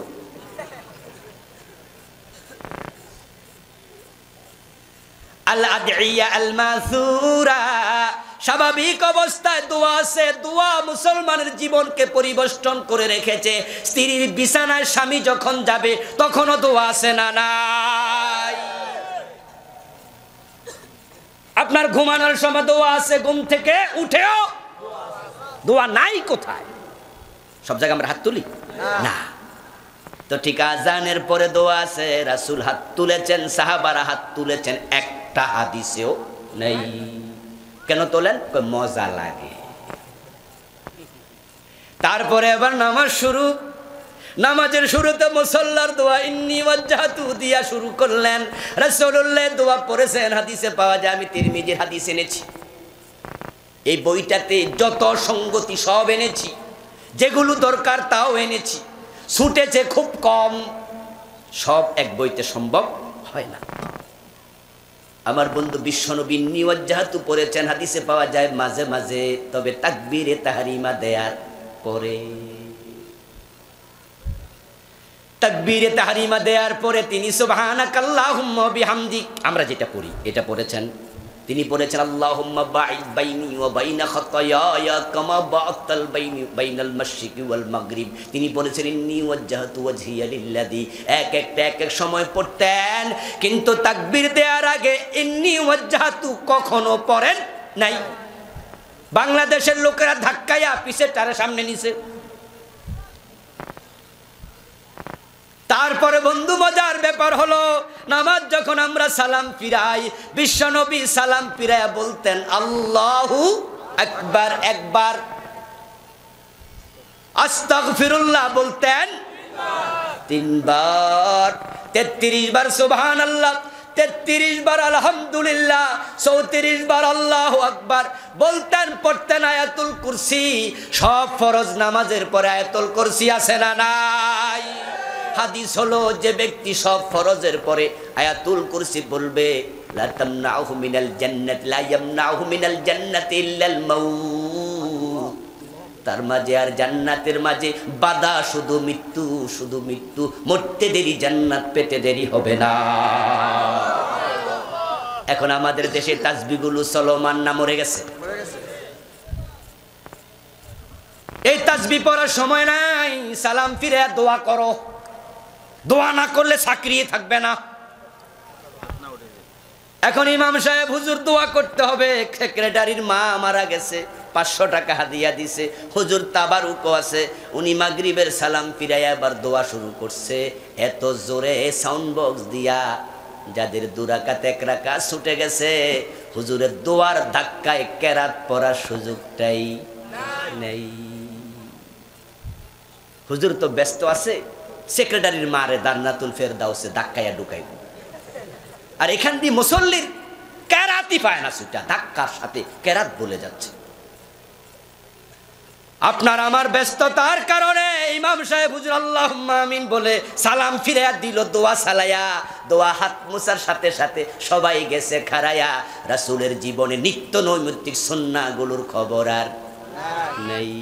ইমামও পড়ে না, মুসল্লিও পড়ে।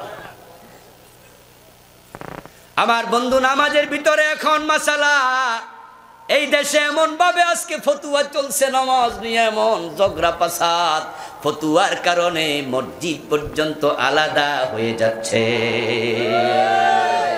মসজিদের নাম দেখি আহলে হাদিস মসজিদ, আস্তাগফিরুল্লাহ। কয়দিন পরে নাম দিব হানাফি মসজিদ, কয়দিন পরে দিব শাফি মসজিদ। মসজিদ তোমার আলাদা করে ইসলামকে বিভক্ত করে ফেলছো। নামাজ তোমাদেরকে বিভেদ শিখায় না ঐক্য শিখায়?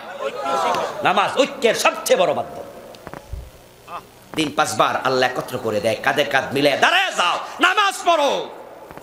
আফসোস মুসলমান, আজকে সে নামাজ নিয়ে ফতুয়া।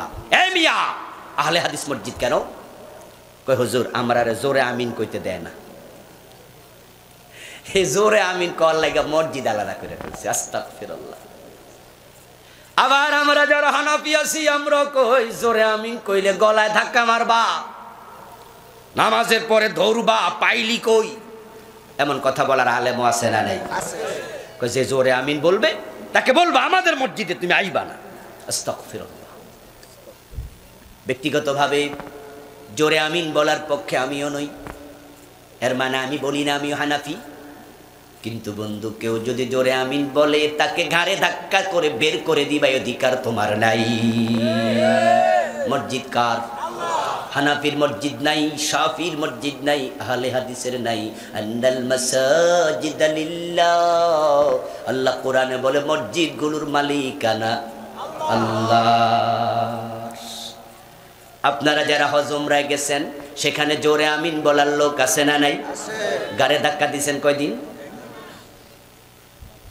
আরে ভাই, আপনি প্রয়োজনে বুঝাতে পারেন, যে জোরে আমিন বলেছে আপনি তাকে বলেন, ভাই তুমি আরো একটু আস্তে বলিও, আমরা ডিস্টার্ব ফিল করি। যদিও এটা ডিস্টার্ব ফিল করার কিছু না, এটা হচ্ছে একটা সুতা, তোমার একটা অপ্রয়োজনীয় ওজর। নবী মুহাম্মাদের গর্দানের মাঝে নামাজ চলাকালে হাসান হুসাইন 2 জন একসাথে উঠছে, এমন হাদিস আছে না নাই? ওনার তখনও ডিস্টার্ব হলো না, তুমি জোরে আমিন শুনে ডিস্টার্ব হয়ে গেল। আচ্ছা, যদি ডিস্টার্ব সত্যি তোমার হয়, তুমি তো সুন্দর করে বুঝাতে পারো, বুঝানোর পারে। যদি সে না শোনে, সে তোমাকে বলে জোরে আমিন বলার পক্ষেও আবু দাউদে 2টি হাদিস আছে, এটাও আমি এনেছি। আমি এক পেশে লেখি নাই, সবাইকে একসাথ করে দিতে চাই। আমরা বেদাতের ব্যাপারে হব আপোষহীন, সুন্নাহর ব্যাপারে হব উদার। কাবার মসজিদ আমাদের জন্য নিদর্শন। সেখানে কেউ উপরে হাত বাঁধে, কেউ এখানে বাঁধে, কেউ এখানে বাঁধে, কেউ জোরে বলে আমিন, কেউ আস্তে বলে, ঝগড়া হয় না। ঠিক বাংলাদেশও নামাজের মাসালা নিয়ে ঝগড়া করা যাবে না, এ অনুমতি ইসলামে নাই। জোরে আমিন সে বলেছে, তার পক্ষে দলিল আছে, তোমাকে দেখাইলো আবু দাউদের দুটি হাদিস। এবার তোমার দায়িত্ব চুপ করে যাওয়া। তুমি বলবা ঠিক আছে ভাই, তুমি যদি বলতে চাও এটা তোমার ব্যাপার, কিন্তু আমরা বলি না আমাদের পক্ষ দলিল আছে না নাই। এখন আমাদের চরিত্রগুলো কেন জানি খিটখিটে হয়ে গেছে। রাসূলুল্লাহর বক্তব্য, বাচ্চাদেরকে মসজিদে নিয়ে নামাজের প্রশিক্ষণ দিতে হবে, কেমনে নামাজ পড়ে, ইমামরে কেমনে অনুসরণ করে।